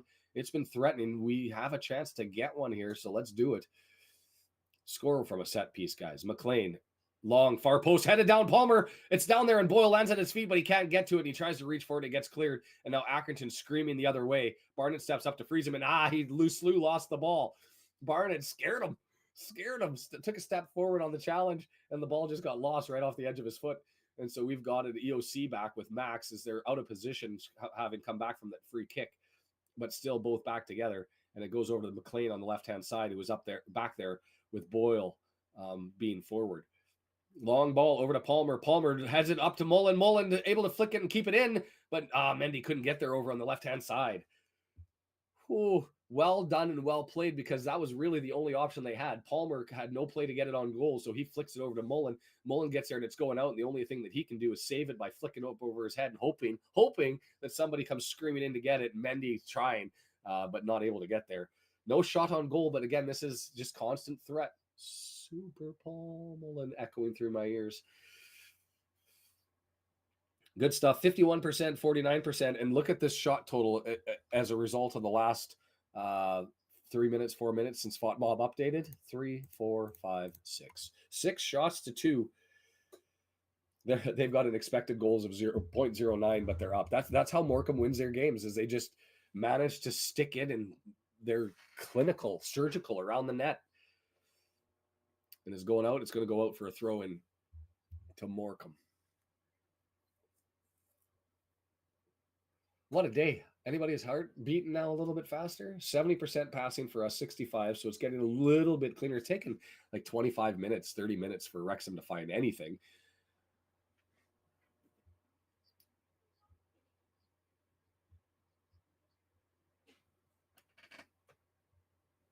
Grimsby goes up on Sutton. A battle for relegation. Grimsby trying to push itself clear. Sutton trying to draw somebody back in. So this is 20 yards out. Barnett's with it. This would be Tozerbaum territory, but instead, near post, and Mullen skyballs it up over top and lands on the top of the net. But well played. He just was really tight up against the goal line from that throw, but it was well done. Those backdoor plays, I haven't seen as many of these backdoor plays as I have in this match. That was Mullen going backdoor to collect it on the goal line. You had Lee, when he ended up getting fouled, coming backdoor the other way across from the goal line. And so, yeah, we'll see what we've got for injury time. I'd say 3 minutes, maybe 4. We haven't really had an injury, but we've had some delays. We've had some cards. We've had some talking tos. Lee, the only one that resulted in the call for physio before he jumped back up. And that's another one that's just kicked straight out of bounds by Mayer. So he's going to give us a chance. These are the types of plays where you want to hurt somebody. Like, just give away possession for free. You'd like to be able to pot one, but 2 minutes added.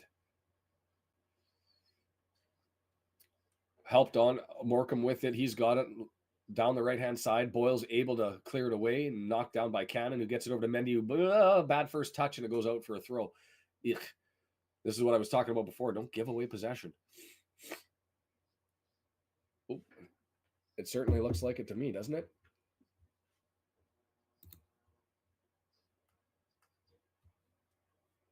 So thrown in, bounces around in the 18-yard box, and it ends up being cleared by Mendy. Morecambe maintains possession. Minute and a half left as they're trying to move forward, and Lee knocks it out for a throw-in. Morecambe doesn't seem to be that interested, even despite having possession and only a minute left, of trying to advance things that fast. But here they go, long throw down the right-hand side. Headed away by Boyle. Lee tries to keep it in play. He does, and gets it to Mendy, and Mendy thumps it down the pitch. Lee tries to nick it again, just like a porcupine in a balloon factory. Elliot Lee down the sidelines there with the ball on his hands and trying to beat defenders before it ends up getting cleared away. James McLean, running down the wing. It wasn't down the wing, right down the middle of the pitch.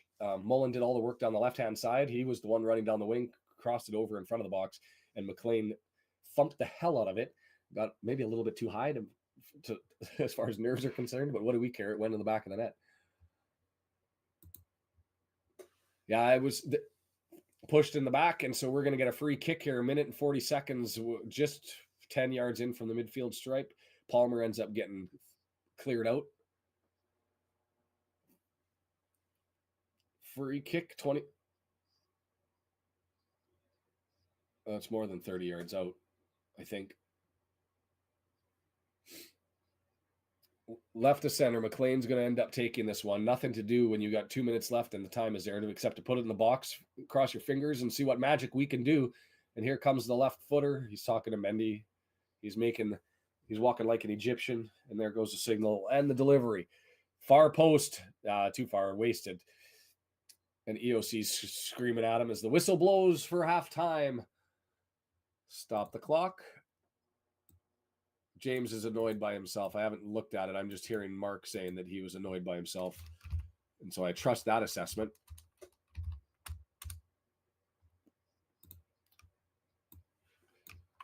"25 minutes to find your feet and 27 minutes of improvement."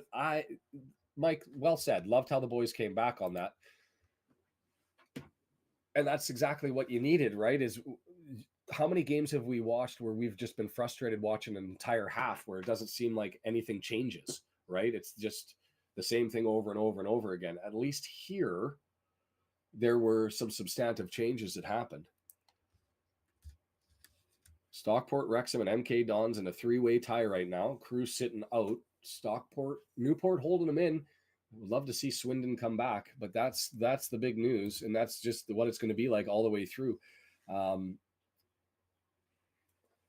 And we need 2 more points out of this one. Set ourselves up. If Newport's able to help us out, our wonderful Southern Welsh brethren able to help us out for one day and one day only. We'll say that. If they're able to help us out and keep Stockport at a 0-0 draw or take points, that would be a glorious thing. Yeah, Stephen, see, let's put that up as a poll, because I don't think it was a penalty. You obviously think it was. There, you can watch the McLean one. I assume you're talking about the McLean pen and not that Lee hit in the box. I don't think that he was. But we can bring that up as a poll. Let me just bring this up and close off the previous poll. As most people say, that was going to be a close one. Oh, wrong box, Mr. Driver. Let me figure out how to internet. And then I can do this. End poll, and let's add that one. Start a poll. Was that a penalty on McLean? Yes and no. No other options rather than yes or no, and we'll hit the start poll, and away it goes. It's, you know what, it has been, and that's I keep telling people I got asked on did you watch the hockey game on Tuesday? Your Canucks won in overtime, and I was like, I watched the highlights, and they were like, well, what the hell did you do? And I said, I was getting caught up on watching EFL games on a Tuesday that Wrexham didn't even play, and so it's fascinating to me how my viewing has changed things. And there's thank you for catching that, Brendan. As I was doing the poll, EOC didn't knock the ball out of Arthur's hands. It was all Arthur's fault. So we've got one back to clear up for that mistake that Arthur made. He had it under control. He was there. He had time and space. And second place is as good as we could have done today in any event, right? You'd like to be able to draw closer to Mansfield and hope that Swindon and everybody that's in that's taking on the other 4 teams in the top 5, that they'd be able to take it. But I'm okay with the formation. To me, it's not the formation that's the issue. It's the style of play that we end up getting caught up in with hoofball versus through the midfield. And the formation allows for both. So to me, I'm okay with the formation staying constant, especially with 10 games left in the season after this one. 10.5, you don't want to have a push. So interesting, 55% to 45% on whether that was a penalty on McLean. 50-50. So certainly the question has to be asked. Yeah, it wasn't for me, but I'm not omnipotent and all-knowing. And that's why I've their form, W&G, when you say Stockport's biggest worry today is if they fall, they'll drop to 4th. That's exactly what I've been concerned with them, is they haven't looked good for such an extended period that with 10 games left, there's a lot of runway for them to completely fall off. And you've got the Dons who are playing everybody. You've got us who have tier 3 or top 5 for other as soon as we finish the Harrogate game. And so it's going to be a fascinating run through. And I just don't know if Stockport's got the form to hold on. And so the question is, if they do drop out, Matt Crew has an easy schedule, but then they're struggling to Doncaster today, it looks like. I haven't brought up the Fought Mob. Maybe I do that just out of curiosity to have a look at what I'm curious to see what that game's looked like. Because Crew has certainly looked like they should be outclassing Doncaster, even on the road. And yeah, 59% possession. They're way up on the expected goals, but Crew has 5 total shots, but only 1 on target. 208 passes at the half with 81% for Crew. But the difference being Doncaster with their 6 shots has 4 on target and 1 of them went through. So looks like Crew's certainly the momentum meter in that one is all in favor almost entirely of Crew. So that one's an interesting one. Just to get a sense of the Mansfield game, that's an interesting part of the season when you start to worry about what just a couple of teams are doing, as you can see what their form has been. And I don't know if anybody's watching any of those matches to be able to give their thoughts. But that one, Mansfield's, way ahead on all stats. And Swindon's only got 0.221 on expected goals. 5 shots for Swindon, 1 on target, compared to 9 shots by Mansfield, 3 on target. 4 big chances by Mansfield and only with 1 goal. They've missed 3 big chances. Not a lot of passing in that game, but it looks like it is Mansfield in complete control. Maybe that's a game that we can get a point nicked. We'll see what happens. And in the Stockport game, so the teams at the top look like they're playing well, right? So hopefully the scores are able to hold on as to where they're at. MK Dons up on Salford. That would be beautiful. Look, what's more important right now is we need those 3 points, right? Secure them up. We played a lot better in the last 20 minutes of that half, but that was a tale of 2 halves of the first half. Absolute garbage. Holy, look at that momentum meter. Before I even go through the stats, that's Stockport in blue. Absolutely hammering. 72% possession. Expected goals are 1.03 to 0.01 for Newport. 1 total shot. It happened to be on target. Passing 190 to 48. 4 shots on target for Stockport. 1 big chance, then it was missed. Fascinating. So let's just, we need Newport to find a way to hold on. Hope that Swindon can find their legs. We need to, and in a game like that where everybody seems to be playing well around us, it's just screams for us to be able to find an extra point. Yeah, I would love Crew and the Dons falling down is great, but if it ends up being Stockport, that's fine. We just, like I said, the bear is going to eat 2 people. Not my analogy, and I wish I could remember who said it. There are 5 teams chasing. I don't think that the teams in 6 and below are going to catch up. Walsall may be the best chance out of those teams to draw themselves into the equation. I haven't seen the Walsall score today. If somebody has that one, I can look while we're at it. Because to me, they're the only team. They're sitting, still actually playing 11th minute of extra time against Forest Green. They're the only team that's in the bottom that I think has an opportunity to really draw into the equation. And I say that because they've 5 wins in a row, right? They're just collecting points. So I consider it 3 spots there. The Bear's going to eat 2. Which 2 is he going to eat? I think Stockport's one of them because of form, and they got to find it in a hurry. And it's been a struggle really since January of finding any consistency. I'm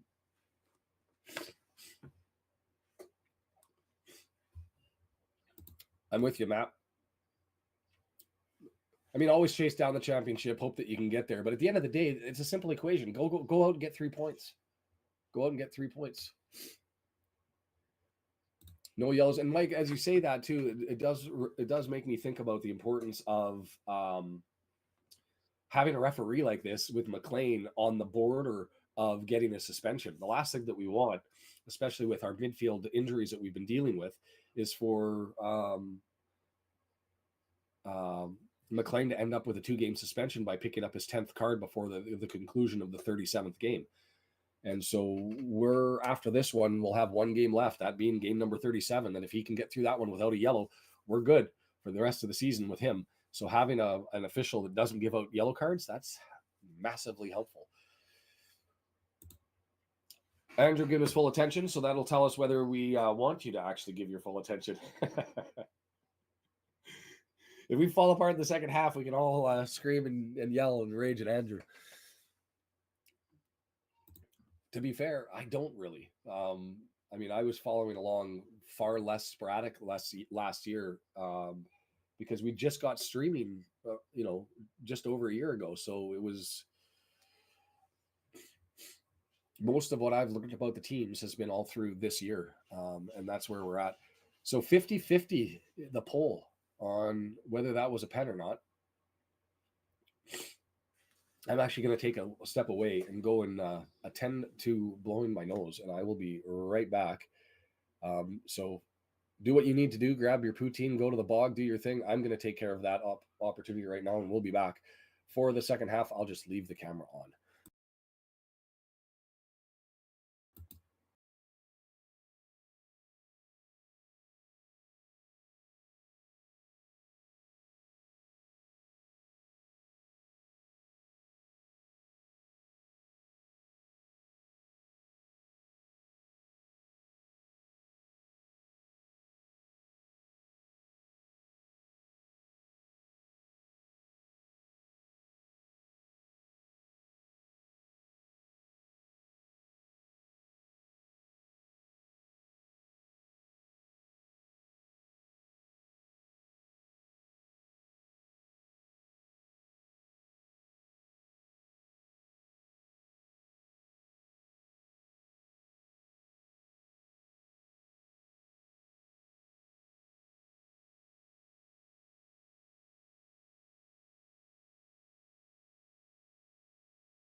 And we're back.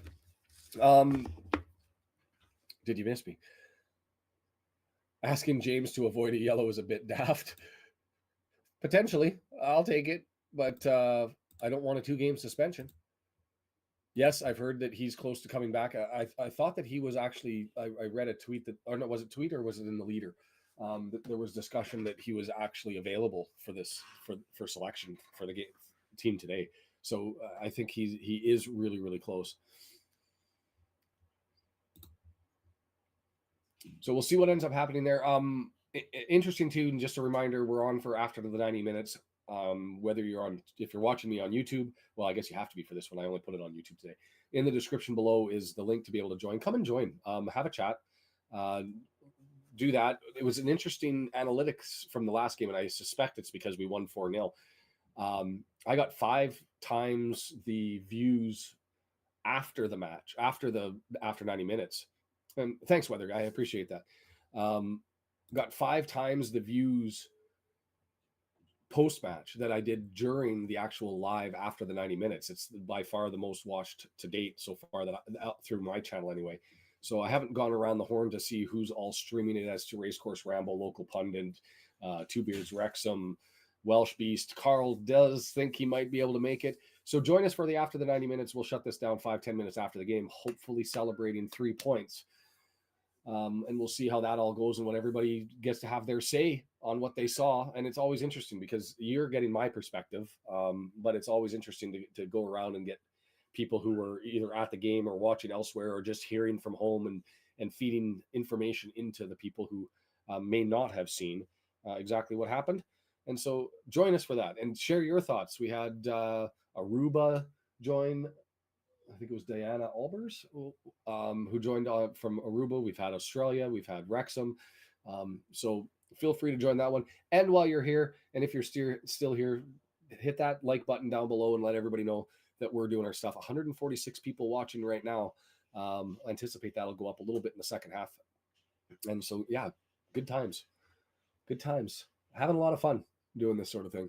It's, to be fair, it's and I was saying this to Baz at Dazzle Publishing, who may also be streaming and joining us, that this is something I've really started to enjoy from just the, and I hope you guys do too, just the opportunity to have some community, enjoy a Saturday morning.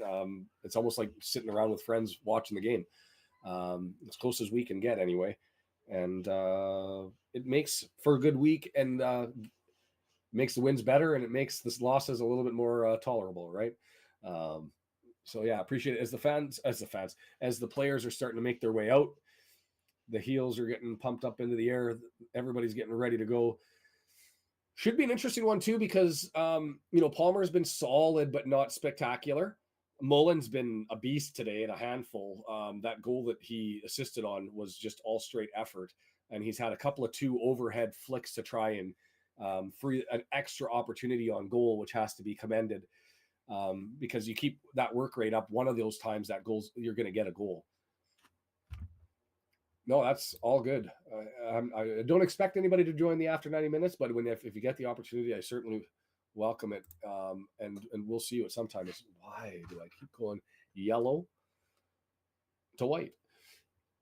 As we're getting close here, I didn't update the shots while I had that opportunity, and so let's go ahead and do that. And the whistle blows, and we're underway, and I'm 2 seconds behind.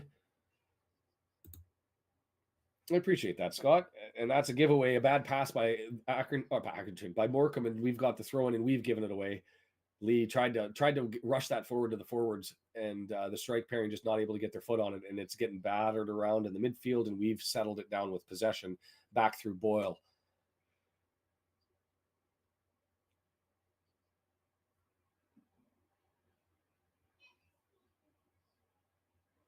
I'm just trying to get the FOTMob stats up so I can check the shots and update everything accordingly. Is hoofball from EOC, and Mullen's not able to get to it, but McLean grabs it, and Lee tries to preserve it for Palmer. Palmer gets it at his feet. Well done. That's why you have him. Possession to Mendy, and it goes for a corner. Well done by Palmer. That's exactly as you want Palmer to do.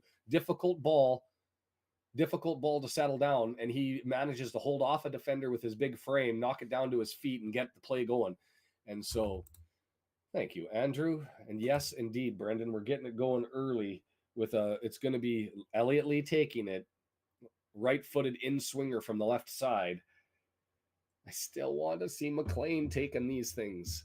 There it is. That's a dangerous one, though. And it's headed away. It's going to go for another corner or a throw on the other side.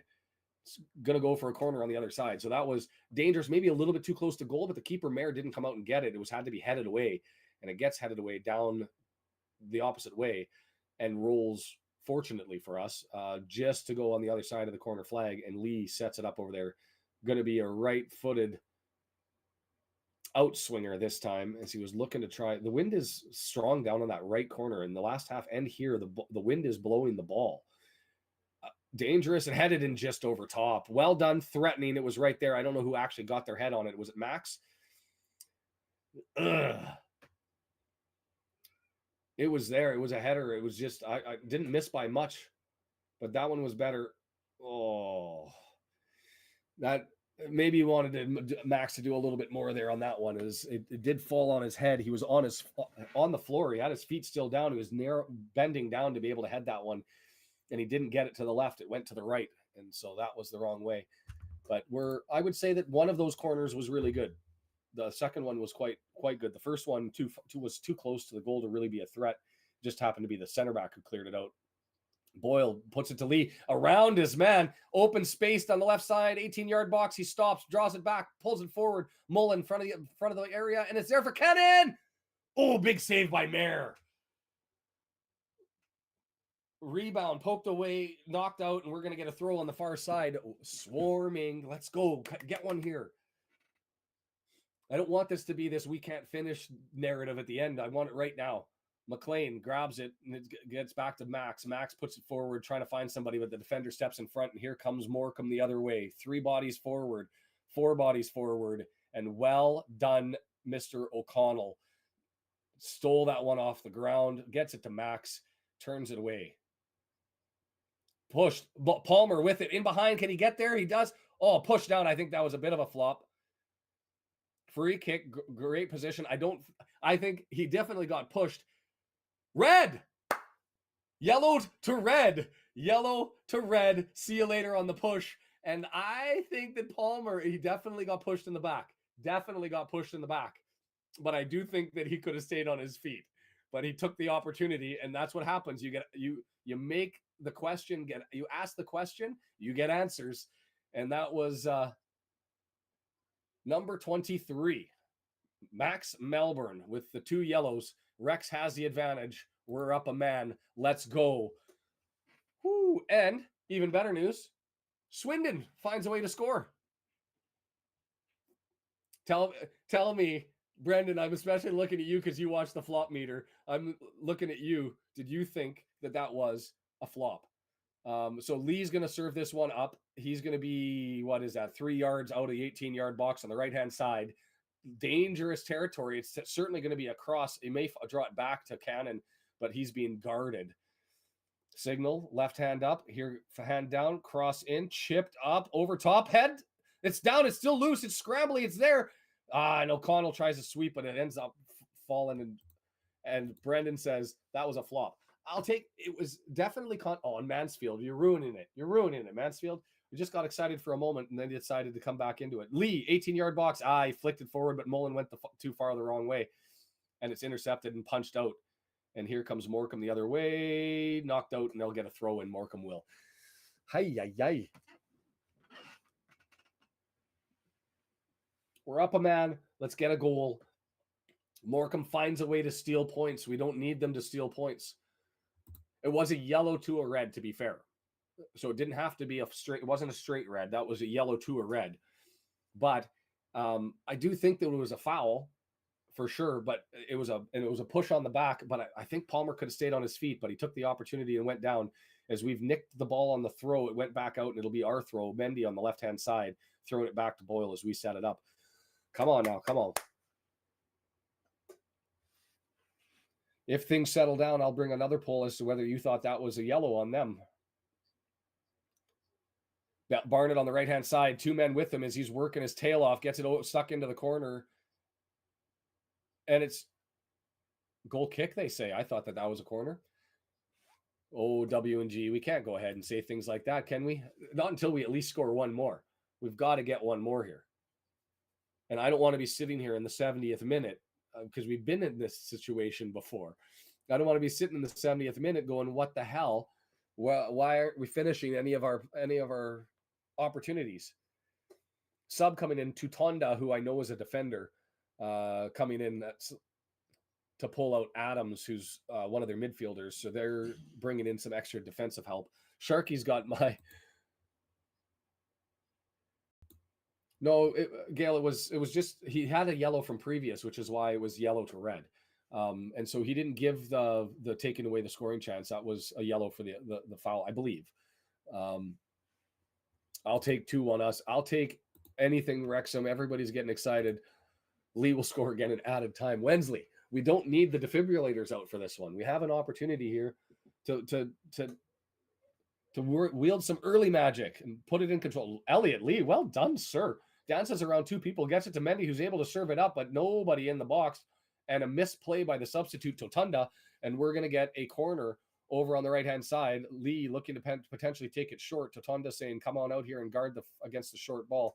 And the ball boy throws the ball in, or somebody from the crowd, and slows down the opportunity of there being a short corner. The 8th league match today?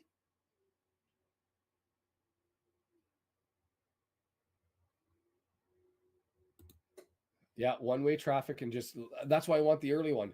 Elliot Lee with it. Right-footed out swinger. Horrible entry, and the whistle blows, and the ref says, I wasn't ready. Beautiful, because that was Lee gets the practice corner, because that was atrocious. Like, not even close. It skipped off the ground at the near post with nobody behind the ball. So I don't know what that was. So Elliott just takes the short corner and goes all Notts County on us, draws around to the left-hand side, and here he'll get the cross in there, and it's cleared away by Totunda, EOC up to try and collect it, puts it back in. It's there, Lee. That's a handball. That's a handball. That's a handball. Penalty. Penalty. Penalty. That was as clear as day. Clear as day. Awkward position. Had the chicken wing out. He's been booked. I don't think you can give him a yellow on that. They were like, he's already been booked. You give him a yellow and you send him off and reduce him to 9. So that was EOC knocks it down. It goes free, and there's a pass from Max, and then Mullen ends up trying to kick it. And let's be fair, that looked like it was brutal off of his boot. And it was going to probably, I think the trajectory was to sky up over the goal. But instead, it's a penalty to us, Andrew. We're shooting. Mullen's at the spot. The Morecambe defender had his right arm way up over his head. I think that was going out of play. But he did certainly get his hand on it from a horrible, awkward position.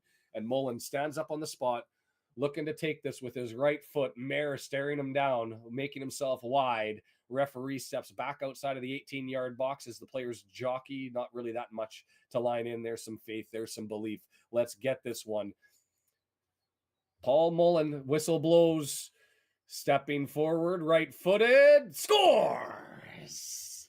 2-1 for the good guys. Buries it on the right-hand side. Mayer diving over to his right, the left. And we are up 2-1 because we have got this guy.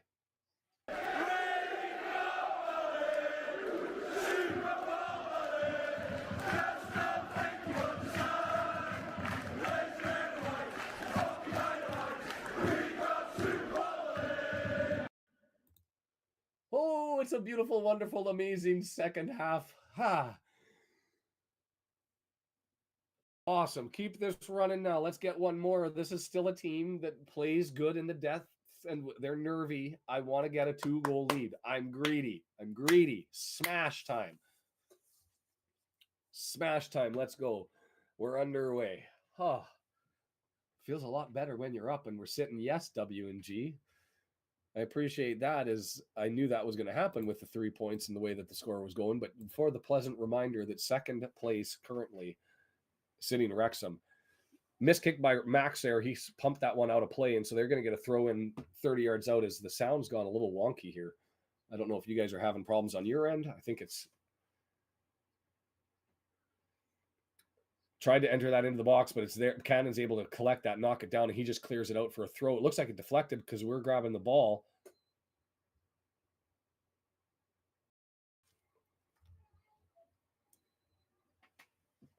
All gas, no brake. Absolutely. Straight downhill. Freight train the hell out of it. Travis, you missed the 25 minutes of horrible football by both clubs, and a misplay by Ogonko that led to a Morecambe goal. And then we took over the last half of the first half and then came out this half just absolutely storming. We did get a goal in the first half. A brilliant play by Mullen down the wing, working his butt off. Got it to McLean, who ripped one into the top of the net. And then we've just been storming. I haven't even updated the shots because it's been that engaging. 10 shots to 2.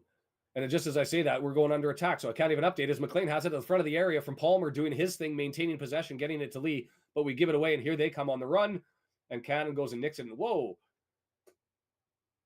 That's not a yellow. Like that was a bowling ball tactic there by Songo. Pushed the ball too far forward. It was clear that Cannon was going to get to it. And oh, Swindon, you beautiful souls. It's 2-2. It's 2-2. And so Cannon ends up knocking that ball away.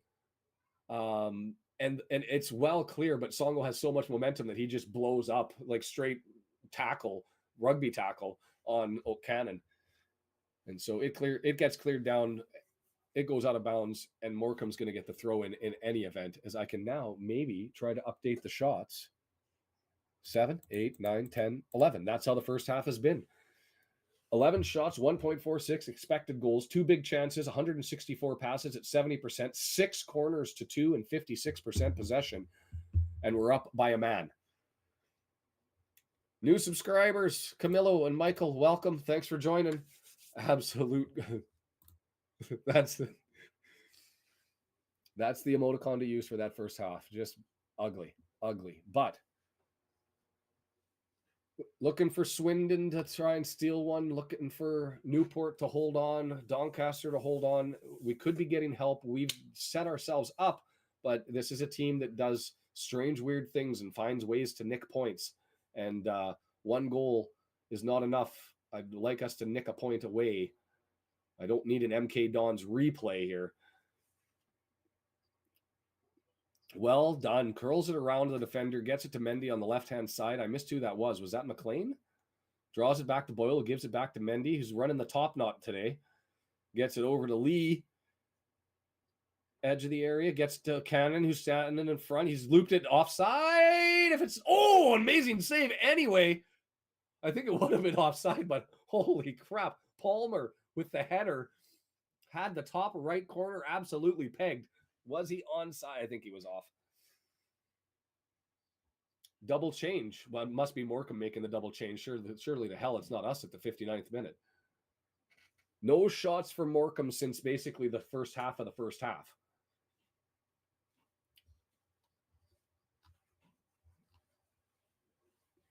Yeah, Orion, you're preaching it. That's exactly what we need, is one more for insurance.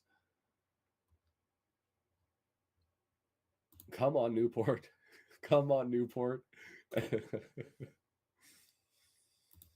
That was, do you think he was offside? Anybody else have a view of that one? I think that Palmer was, but it was a great header and an even better save by Mayer. 2 accelerators, no break. We're just running this downhill through the Rocky Mountains of Canada with no brakes. Straight speed. No, that just went for a throw. Or goal kick, sorry. Mike, we're pulling in Cardiff support. We appreciate that until we end up in the same league as you guys, right? And then we'll be bitter rivals and have some fun with it. But for now, happy to end up supporting the Welsh clubs everywhere except for Newport, other than today. We love Newport. Today, one day only. Cannon gets around 2 guys. He's got lots of pace. He's got Palmer to his right. He's got Lee coming to his left. Mendy's got it now, left-hand side, just to the edge of the area. He's going to flick it to Lee. Lee has it. I tried to thread it to himself and knock it forward, but it rolled too far, and Mayer jumps out and collects it. Stay hungry, Wrexham. That was a swarm. We were all over it on the run. Those counterattacks, when you're up a man, you got to love it. And Cannon just ends up nicking the ball, intercepting it, and going around one guy and past 2 more defenders, and just looking for options. Mark was saying, be ruthless and take the shot on goal. Would have loved that as an opportunity, but he was a hell of a way out. It would have had to have been some sort of screamer. 11 shots still on the board. I'd like to see a little bit more press, a little bit more go out and get it. We've come back and defensively set up. I guess when you're up 1 and with a man, you can just do what Mendy just did and wait till you get the interception and flick it. Mullen, center of the pitch. He's got McLean on his left, or right, and he plays it over Barnett. He's got it now. Cross coming, long in, and Mayer comes out and collects it. I don't have they said it was lofted too high. I don't have a problem with how high that was. It was just, if you're going to loft it that high, you've got to keep it short. And so he put it too far when you lofted it, landed into the hands of Mayer with no issue. And Palmer was kind of sitting there with the questionable eyes. You could see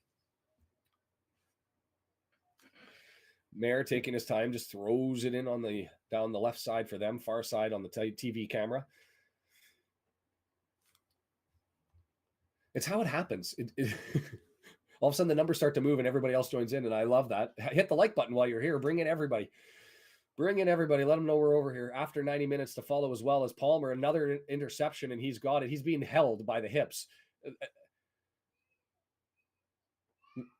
I mean, they were basically doing a waltz in reverse. Yellow card for that one. It has to be.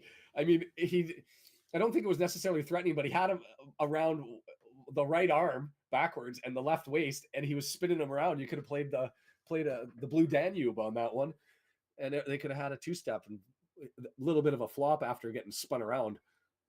But another yellow. And yes, John, it's the one thing. Am I greedy? Maybe. Sure. You know what? Goal differential. Let's get 5 more. But at the end of the day, only one team in League 2 is better at stealing points from behind, and that's the Shrimps. You can't give Shrimp a second life.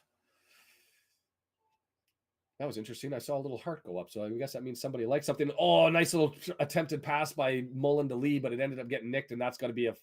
Oh!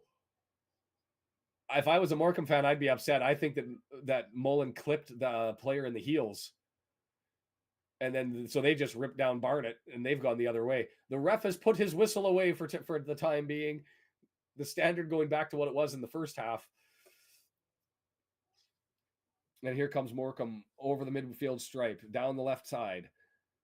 McLean's over there to defend. Ground duel won by McLean. Gets it back to Max forward. Or not to Max, somebody else. That would be EOC, and Max has it now. James McLean crushed the Shrimps. WG, they have no shots. I think their shot came prior to the 25th minute in the first half. I don't think they've had a shot since the 25th, 26th minute. But you're right. Certainly nothing in this half. So we've got the ball. O'Connell looking. He's at the midfield stripe. They're all back. And so we're building it up, and we've done the switch over to Mendy on the left side. Nice touch. Just stops it right on his feet from that long hoof. And there goes a smiley face up. Interesting that I don't know what that's coming from. Lee dances around a man. He gets it over to the area. Mullen at the edge of the area draws it back to Cannon. Cannon right-hand side looking. Gets it over to Boyle. No, that's McLean. Sorry. McLean over to Mendy. Donnie goes up 2-0. Thank you, Rovers. Keep Moat. Proving to be a fortress. Somebody should look up if Billy is adding to the scoreboard and helping us out on this one. Nice little flick by Lee over to Mendy as they've been doing some stuff. And that was from Mullen over to, and then Lee has it now. Lee over to Mendy. Mendy looking to get it over, and there's the cross, far post, headed back down to Mullen. Mullen shot, saved, and goes out for a corner. Whew, Canal. Let's go Wrexham, absolutely. Battered, fried, smushed into oblivion. Serve it up. Let's eat. We are looking good. Damn good. Although here we go with the Lee corner. Shut me up. Make me look like a fool. Short corner. Barnett. And it's cleared out. Volley, easy volley. Mendy collects it at the center of the pitch. It's the one part of the game that I'll be talking about saying, and we've been saying this for a while. Matt from the Racecourse Ramble, who I expected, and hopefully will join us, frustrated with the Lee taking the Lee corners. It is definitely real. Chris has still been screaming 3-1 from the outset. Just measuring control. Barrow up 1-0 on Colchester. That's another important one, I guess. So they're sitting in 6th place, looking to draw back in.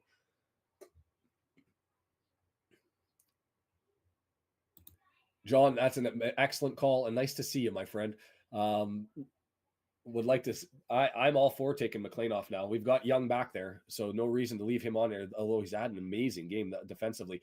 Mendy plays it right into Palmer's feet. Palmer's being hugged. He still maintains control, tries to get the cross in, and weak foul, but did he get him by the feet? It's come back. This is having kids who are Petri dishes. I had about a month where I was clear, and then they just picked something else up, and as soon as they came in, darn it. Mansfield finds a goal, 3-2. And so it comes back. It's just the kids through the winter, Petri dishes at preschool, and bringing everything with them. Yep, exactly. Poop. Mansfield. Crawley goes up on Harricott. Still looking on Newport to be the beautiful souls that they are. Doncaster helping out. Nice. Now, danger. Morecambe coming forward. 18-yard box. Right foot. Skipped up over top of the area. Boyle there to push him and force him away with assistance from Mendy. But you don't like to see those sorts of chances. I know. Telling them to share, and this is the consequences, right?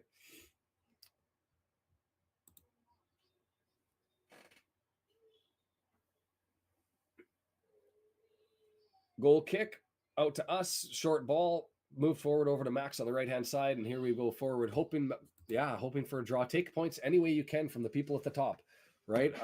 I mean, I would like to see Newport score something up. I haven't gone to Fought Mob to see, but the first half they were being absolutely dominated. It's a long ball by Boyle straight into Mullen, just on the edge of the area, and he's going to draw it back over to Lee. He's going to go to Palmer. Palmer, edge of the area, maintains control and possession, and that's what he does. Looking for subs, 70th minute. Fletcher, Marriott, Young coming in for McLean. That's what we can anticipate, I would hope. Not good when you got to bet Walsall, though. 5 in a row. For them to eat a loss would hurt them. Palmer moving forward. Is he onside? No, offside. Just off, and I think that was the right call. Yeah, it seems to be the never-ending saga. Moments of relief and then moments of getting whacked, and this one's a new one. But yeah, Vince, I'm with you. It appears to be Fletcher time.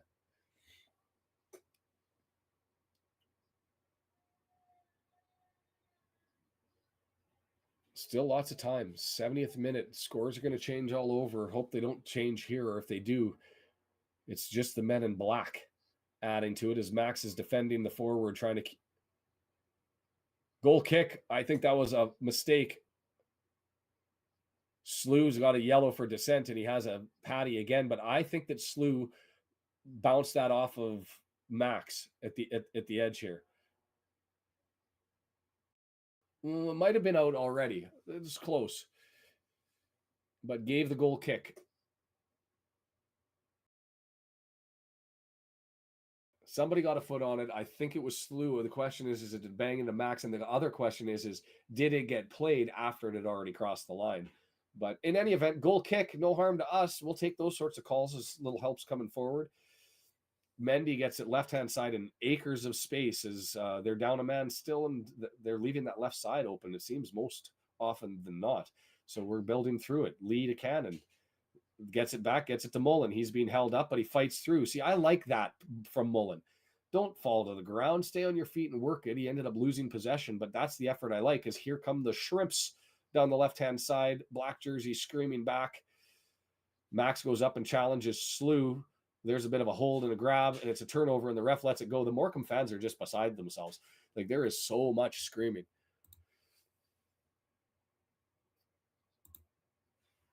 Thank you for the update. Yeah, I would take some Davison for sure.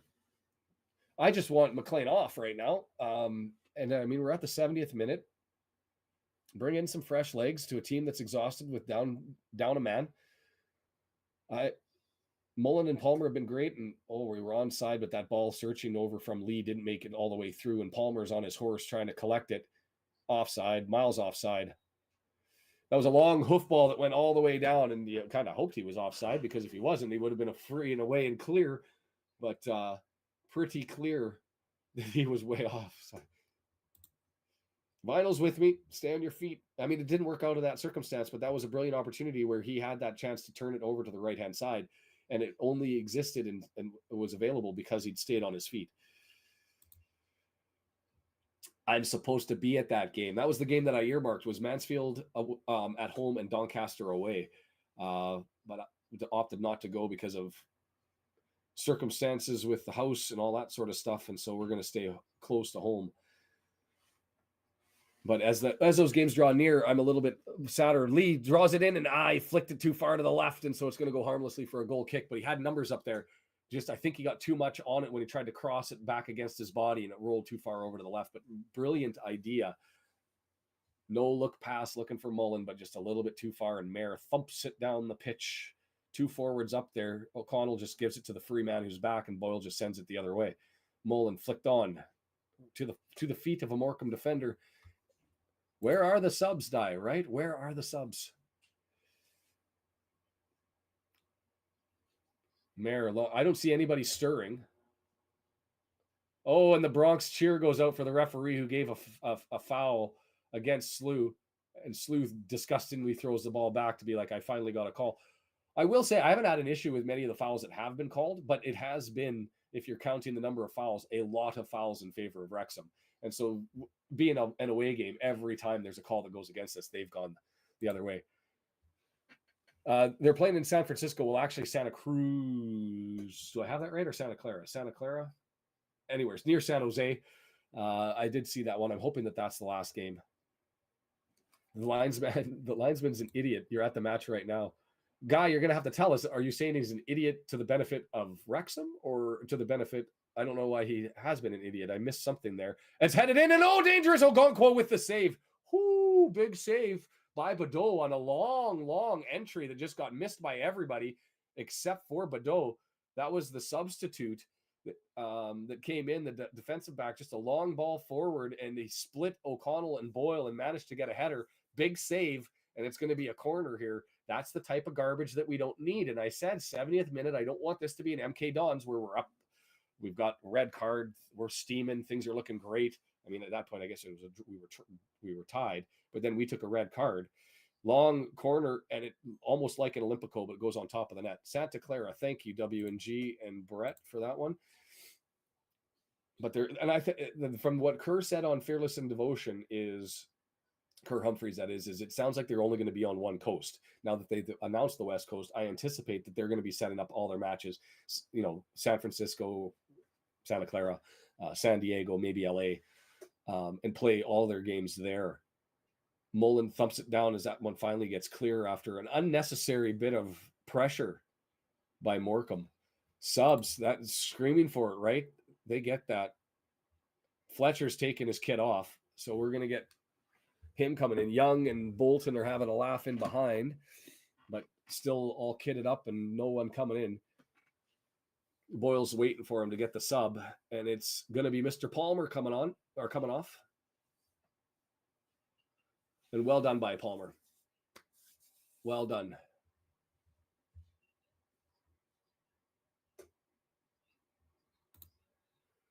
Yep. Honestly, need this goal. If Morecambe steal it, it's 3 points lost, and that's the issue. Santa Clara, where vampires and oiled-up saxophonists roam freely, and you can pitch a tent wherever you want. Travis is going.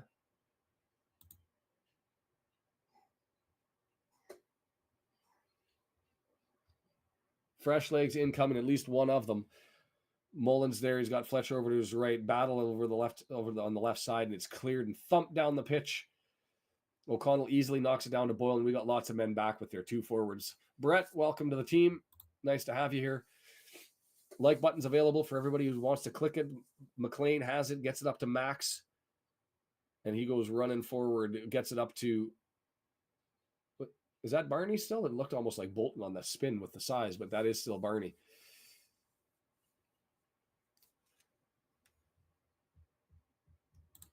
Chris, you're going to have to call these scores all the time if it ends up being a 3-1 game. Absolutely.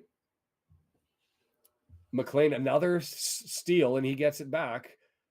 Free space over on the left-hand side, so he gets it to Lee, flicks it off over to Mendy. Mendy now taking on one man to beat. Edge of the area. He's staring him down. Flicks it on over to Mullen. Mullen now center of the box over to Lee. We're going over full switch over to the right-hand side. McLean has Barnett. He says, no, I'm going to go the other way to Cannon. He's going forward. Barnett collects. McLean and Cannon over on the right-hand side. Barnett flicks it off to Cannon. Cannon gets it over to Lee. Fletcher holds him off, gets it over to Mendy. Left side. Mendy, is he going to just go... gets it in, finds Mullen's feet. Mullen still has it. Edge of the area. Mullen bangs it off of him. Is it going to go for a corner? No, it's going to stay in play. Mendy keeps it in over to the right-hand side. Just steady pressure, lads. Let's pot one at the end here. Cannon foot through it and misses by a good 25 feet to the right. Yeah. Forest Green up on Walsall, and they've got a red. Yikes. Appreciate it, Brett. So could Mullen have actually snuck that pass? He drew it away from the line 2 feet away, and he was trying to go what we would call 5-hole. Questionable whether he could have got that pass in front over to Fletcher. But long hoofed ball down, lots of bodies banging around, but we end up coming up with it. Not the most confident of defensive clear. Looked a little slapstick as they were banging into each other, and Mendy now with it. Over the halfway line, gets it to Lee. He's running over to the right. Fletcher back to Lee. Cannon towards the left-hand side, all the way over to Mendy. Mullins in a jarring match and says, give me the ball. Served up. Fletcher right there, but just misses it, and it's there. Lee doesn't put his foot through it, stops it right in front of the area, draws it out to Fletcher, who loses it in the spin. Big tackle, though, freed up over to Mendy. We're going to get another free shot at it. Mendy dancing into the penalty area, tries to go around. It's going to get kicked out and go for a corner, which means Elliot Lee gets to show some magic, right? Sub looking to come on. Gotta be Young or Davis for McLean, no? And it would have to be Young for McLean, to be fair, because McLean's been playing defensively, unless you're going to draw Cannon back. Lee with it. Corner going to be a right-footed in-swinger from the left side. Far post, dangerous, but too far for everybody. But Cannon's got it, thumped, and deflects and goes wide. Did that hit us or them?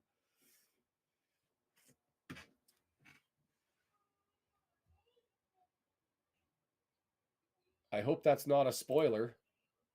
It is! W&G! We'll take it. Fletcher with the goal. As soon as I got that, that's funny, W&G, more than anything else. Fletcher, so that was a corner from Lee. He serves it up. Fletcher finds his head, and it's out there. We love it. We're going to see it, and here it comes.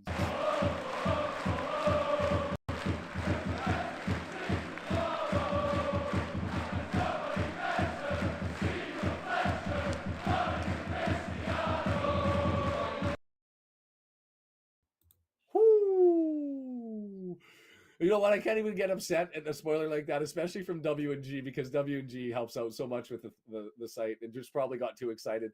And I absolutely love it. So it was a short corner. Lee gives it to McLean. McLean finally gets some service up. It goes far post, and Fletcher sitting there with 3 defenders around him. Rise up. Pump it through. Beautiful.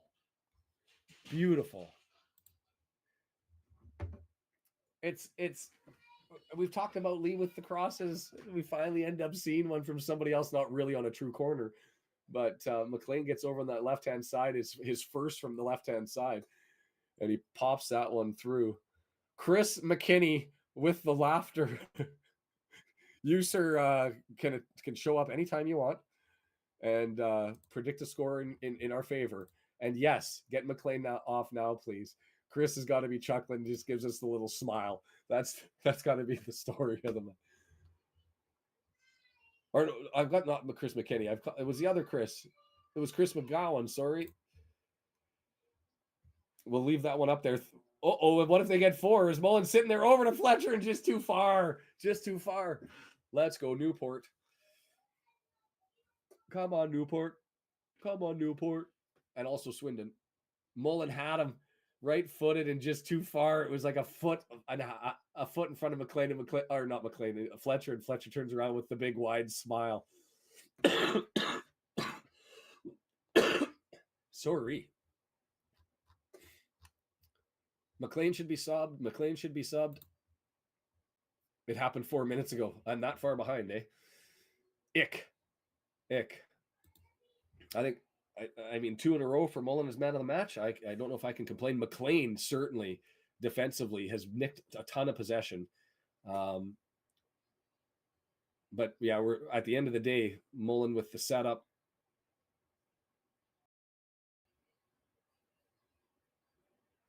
And, I mean, McLean got the goal too. I don't know. That's Stockport missed a penalty 10 minutes ago. That's helpful. Oh, we're threatening again. Mendy gets it into the area and nobody there. So they just knock it, clear it, and it goes back to Mayer, and Mayer's left to clear it out from the line. Boyle pushes it forward as Forrest Green looking to get out of relegation territory by beating a team that's Mullen with it. Leaves it to Lee, front of the box. McLean draws it over to Barnett because he had a man in front. Barnett serves it up far post, and Mayer collects as Fletcher was going far post. Clearworth, yeah, steady and controlled. That missed header, would have liked to have got that one to the left rather than to the right. But other than that, steady, solid.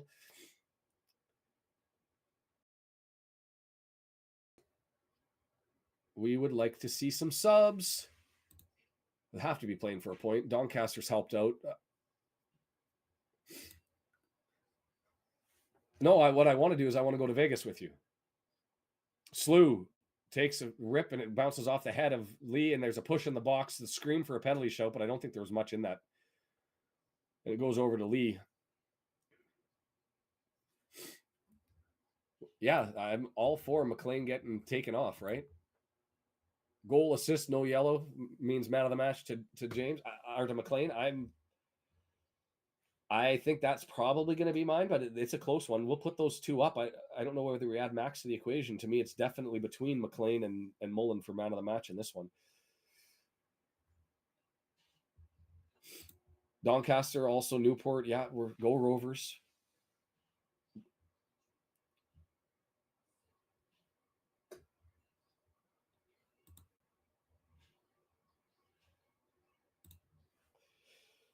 Beautiful little interception, but not a good pass to go forward. And so Morecambe's able to get it. 84th minute coming up, looking to finish strong. Somebody's going to have to remind me to hit the refresh button at the half because there's been no opportunity to do it during this game so far. That way I don't end up so far behind everybody. But let's go here. Cheering for the clock in this one. Watching elsewhere. O'Connell's got it, settled down. He's just walking with the ball, lazily coming forward. Happy to let the clock wind its way down. I'm absolutely on board for James McLean getting man of the match. Factored in on 2 goals, that beautiful assist over on the most recent one, that sky shot that found the top of the net on the pass in from Mullen. His defensive duels, his ground duels, his takes have been great. And so I like having an argument about who man of the match is when there's more than one person and we're sitting staring at a 3-1 lead and 3 points away. As Slew and Max get into it, and Max gets the whistle for the foul and don't get a dissent. Oh, he just got it for that. He's going to get a yellow for dissent. He just says settle down. So that was just a holding tussle match that was going on between Slew, who's been, of all of the Morecambe players, the one who's felt most aggrieved.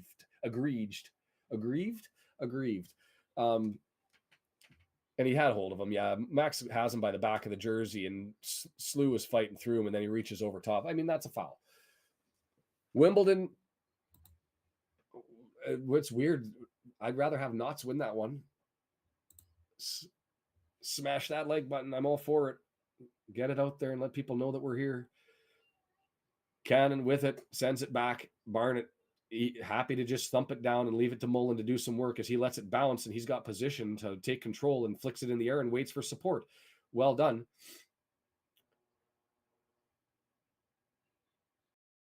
And was that McLean who did that? Because I think that was because of the situation with the yellows that he ducked out of that challenge. He just completely got out of the way. Jen says, I've always been a McLean fan. I just been frustrated because in the middle of the season, he seemed to fall off of form, and then now he's back on to where he was afterwards. But Macca's been great. Sutton in the depth, drawing in Grimsby. Oh, nice little flick onto Lee, and just couldn't get there as Fletcher gave it to him in an open space. McLean, you can tell that McLean is just being dainty around the ball because he had an opportunity there and he stayed away from it, and Lee misstruck that one and he just cleared it out. There were 2 opportunities where in any other game where it's not 3-1 or you're not trying to desperately avoid a yellow, you'd probably make that challenge to try and take that ball away. But James is dancing around, trying to avoid stepping on everybody. And here goes McLean. He's got to be coming off here with the sub. Is Mr. Young sitting there clapping? Really, the 87th minute, though. Playing with fire, Parky. You're playing with fire. Dave Lotz, welcome to the club.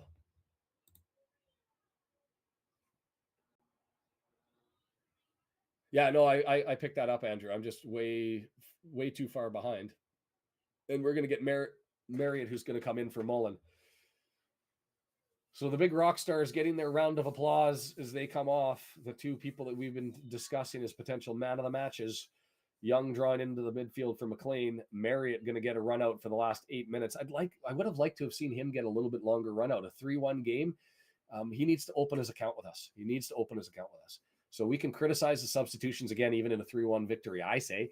But now we're getting picky. And with John here, maybe he's going to be like, just take the 3 points, especially away against an 8th place team. This was a dangerous game to get into, especially with everybody else around us. and we're still working it. 88th minute, ball was cleared out. We're going to get a throw 35 yards out, maybe more, thrown in and nicked by, that was predicted, and Accrington. Morecambe's going to steal that one. And it's a hoof ball down the right-hand side. Boyle able to head it back. Thanks, John, for that. So it must just be the radio guys and not the actual stream for the iFollow. We'll take it. Do we give them the first? Hey, maybe that's a voting option. Do we give Mullen or McLean, or do we just say give it to both? I'll put the poll up here right before we leave. Or why don't I do it now? Because then we're going to have to leave early. I don't want to have to leave people waiting to jump over. So let's end that poll. Most people saying that what should have been a penalty that McLean got earlier in the match, as I'm in the wrong box. Still need to learn how to internet. And so we'll have to vote quickly on this one as we're winding things down. 55-45 and 92 votes on that one. Starting the poll. Who is man of the match? We're going to put alphabetical order, McLean, Mullen, and then add an option. Give them a joint. Give them both it jointly. I'll let you guys vote. There it comes. Get your votes in quickly because we'll be bouncing relatively soon to go over. I like the idea of giving it to them jointly. To me, it's got to probably be McLean though. Oh, that was a flop. Fans shouting for a penalty. I just turned back and was like, how did he end up getting knocked to the ground? And Marriott ends up coming away with the ball, going on a crazy run with Fletcher. He's got Fletcher 3 defenders back, knocked back forward. Lee has it. 4, 5, 6 people forward on 4 for them. Fletcher stalls it, leaves it for Mendy over on the left-hand side, crossed over into the area, and is cleared. Marriott, I was hoping he was going to get one here. I was hoping that Marriott was going to get one here. Fletcher, find Marriott for me. Let's make it 4-1. Then poor Chris, he'll be wrong. But we'll still take that goal, especially if it's from Marriott. Lee and Fletcher just playing keep away here with the ball, and now it's going to flick over top. He's got it. Fletcher dancing, tries a back heel and misses it, maintains possession, and Lee up forward and just can't get it. A little bit of Harlem Globetrotter, but not enough magic. Fletcher had that and turned and lost his balance, maintained possession, tried the back heel, couldn't get it, turned and maintained possession, spun the other way. Even when he's stumbling, it's still magical, right, Brendan? Even when he's stumbling. So still don't know too. I didn't look up the women's match because Sunday I'm not going to be able to do anything. I'm too busy and it's mass chaos. So I apologize if there is a game tomorrow. I'm not going to be able to do it. I missed the last one. Brendan wanted to talk to you about Harrogate. Might have to pass over the needle to you to carry the charge, as I don't think I'm going to be able to do it. Just too busy. Number of shots 5 and 19. Thanks for that. I haven't even looked, as I've just been so engrossed with this one and really enjoying it. That's on me as we watch the time wind down. 6 minutes of added time for those that are listening and not watching on the screen, and we're 1.5 minutes past them.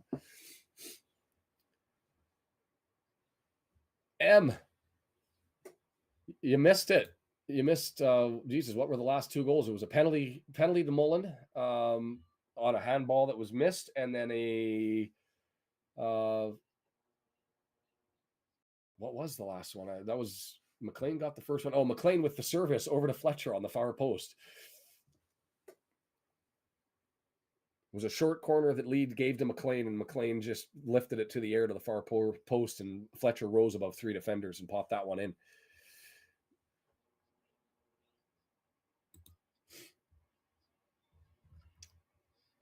Calling for 4-1. Goal differential does matter. 2.5 minutes. We've got the ball. Luke Young, no real pressure coming from Morecambe. And so we're just content at about 25, 30 yards out to just sort of pass it around the center back and forth. Lee finally tries to try a move, and it gets run into Slew, and Slew serves it up. He's going to push it forward. They've got 1 man forward. We've got 3 men back, 4 men back. And so we're just able to collect that. The second half and the second half of the first half has been all Wrexham. I haven't looked at the momentum meter, but I'd be surprised if there was a brief little blip in the second half, and that's exactly as it shows. Brief little blip in the second half, but really since halfway through the first half, all green all the way. And so kudos to the team. Credit to Parkey if that's who gets they've changed. I wouldn't say they changed the hoofball stuff at the start went away, but may have been a consequence of the press. As Fletcher over to Lee into the area, dances around, fakes the pass to Mendy, and then puts it forward. And did it go out? I think it went out, and it's going to go for a corner. Oh, they call it offside. I thought that went out. That came out of nowhere. We were just sitting there laying back playing possum. And then all of a sudden, Lee says, new gear, takes on 3 guys, gets past the first defender, nicks it past the second. It gets blocked down. I think that went out for a corner, but hard to tell from that angle. Oh, boy. Oh, no. In the 11th hour. Stockport. Stockport adds one. And they're going to rescue that one. Come on, Newport. Get one back. Into the penalty area, 18-yard box. Ooh, handball to the shoulder. Fans are screaming for it. You're going to hear about the Morecambe fans are going to be nuts with the official. But like and Slew just spikes the ball frustratingly. I haven't felt. Oh, you can't call that.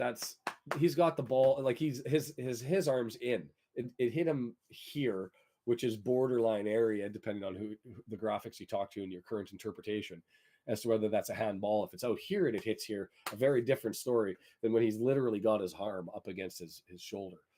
Paddy Madden scoring for Stockport. That one hurts in the 11th hour. Looking to get Swindon or Newport to find a late goal. Oh, that's going to be a foul, and that's going to be a yellow. Barnett's going to take that one. Foolish sort of penalty. We had numbers back there, and the Bronx cheers. You know that Twitter's going to be a buzz just by how the fans have been reacting to this. They definitely feel like they've been aggrieved and not been given a fair shake by the official. But I think to be fair, I think he's been calling the fouls that were there to call. And that one was certainly a yellow as Barney reaches out and just grabs Tatonda, the sub, and pulls him back. Indeed, Mr. Welsh. 15 seconds left. We're gonna have to deal with this free kick and probably just a clear, and then we'll wind things down. Long ball hoofed into the area, up, and does Ogonko come and get it? No, and they're screaming for a penalty, and the ref says no, and Slew gets up again, and he's having a rage.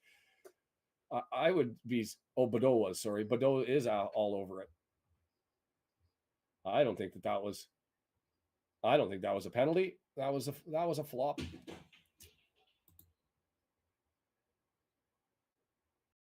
Corner comes in.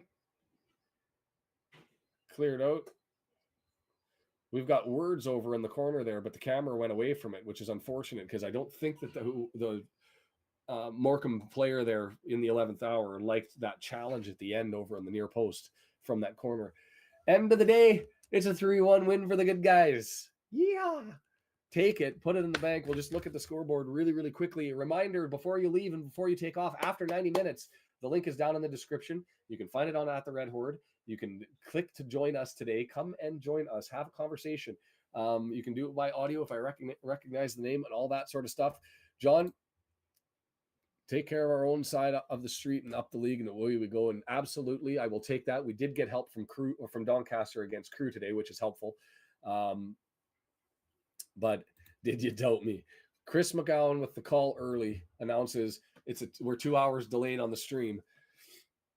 And away we go. Well done, Wrexham. Thank you, Sharky, for joining. To all the new people that are there. Carl, I didn't see you before, but nice to see you've been in the crowd lurking. Maybe I just missed it. Next league match, yes, Harrogate at home on Tuesday. I'm going to have to talk to Brendan and see. I don't know if I'm going to be able to cover that one. I just got so much on the go and might work a late night. We'll see what happens if I can free up enough time. But there's just too much going on. Barrow's up 2-0. Let's just have a look at the League Two table while we're at it. I believe that we're down into second because of that Stockport goal. Just intuitively, that tells me that's where we're at. Oh, we're not. We're still in second with a game with 2 points up on Stockport. They've got a game in hand. So up sitting into second, that's good for us. 3 points behind Mansfield, who are they still playing in theirs? It says that they're in the 9th minute of their match. MK Dons have moved up into fourth, 3-1 over Salford, and Crew running out of time in Doncaster, 4th minute of added time. Barrow looking to try to draw back in. They've got 2 games in hand over the Dons, so not completely out of the question, and 5 points back. So there's a question there to be asked. Walsall taking that loss as a hit, and now you've got an even further divide. There was a fairly healthy drop off between 5th and 6th, and now with Barrow winning, Crew losing, and Walsall, Morecambe, and Gillingham all losing, now you've got a cliff developing between Barrow and Walsall. So fascinating stuff. Brendan says he's got me. Thank you so much for that one. Carolyn, you're very welcome. 10 games left. We're winding it down. It's exciting times. We are in second as it currently sits, but Stockport has a game in hand against, is it Forest Green? The game? No, Notts was the game that was canceled last week. First game, yes. First game with 3 scored away all year. We're just shedding the curse right in the 11th hour, right? For the big push. I'm looking at the table. The live table says we're second. Can you see that? The live table as it sits, Stockport is behind us. So, I mean, I'll take it. Thanks, Vince. I appreciate it. Andrew, the boys broke the pattern. Absolutely. So I'm going to slide over into, yeah, that's certainly true, WMG. No relegation for us this season. Cheers to everybody for showing up, to all of the members who joined and pitched in a buck to do this sort of stuff. I've lost my subscriber. I know we jumped up to like 20 subscribers today, which is epic and awesome. And thank you so much. We're going to jump over to the after 90 minutes. Don't go anywhere. If you're watching on YouTube, you can just click the link down below. You know what? I'll go and grab that while we're at it. And put it in the link so that you guys can just head over straight direct to it. So just give me a second and I'll put that into the box. Man of the match, we're giving it to McLean on a tight one, 42%. And let me pull this. Come on, computer. It'll take me about 5 minutes to get over there. I see 6 people are already over there waiting. So let's get into this one. Here's the link. Go on and jump over. The link will be there to join in and have a chat. And let's have a good one. And yeah, be right on into the other channel, and away we go. Thank you so much, Chris, for the score prediction, Brendan for doing the flop meter, WNG for the scoreboard, all of the members, all of the chats. It's been awesome. You guys make my freaking weekend awesome, and even better when we got 3 points. Have a good one, guys. We'll see you.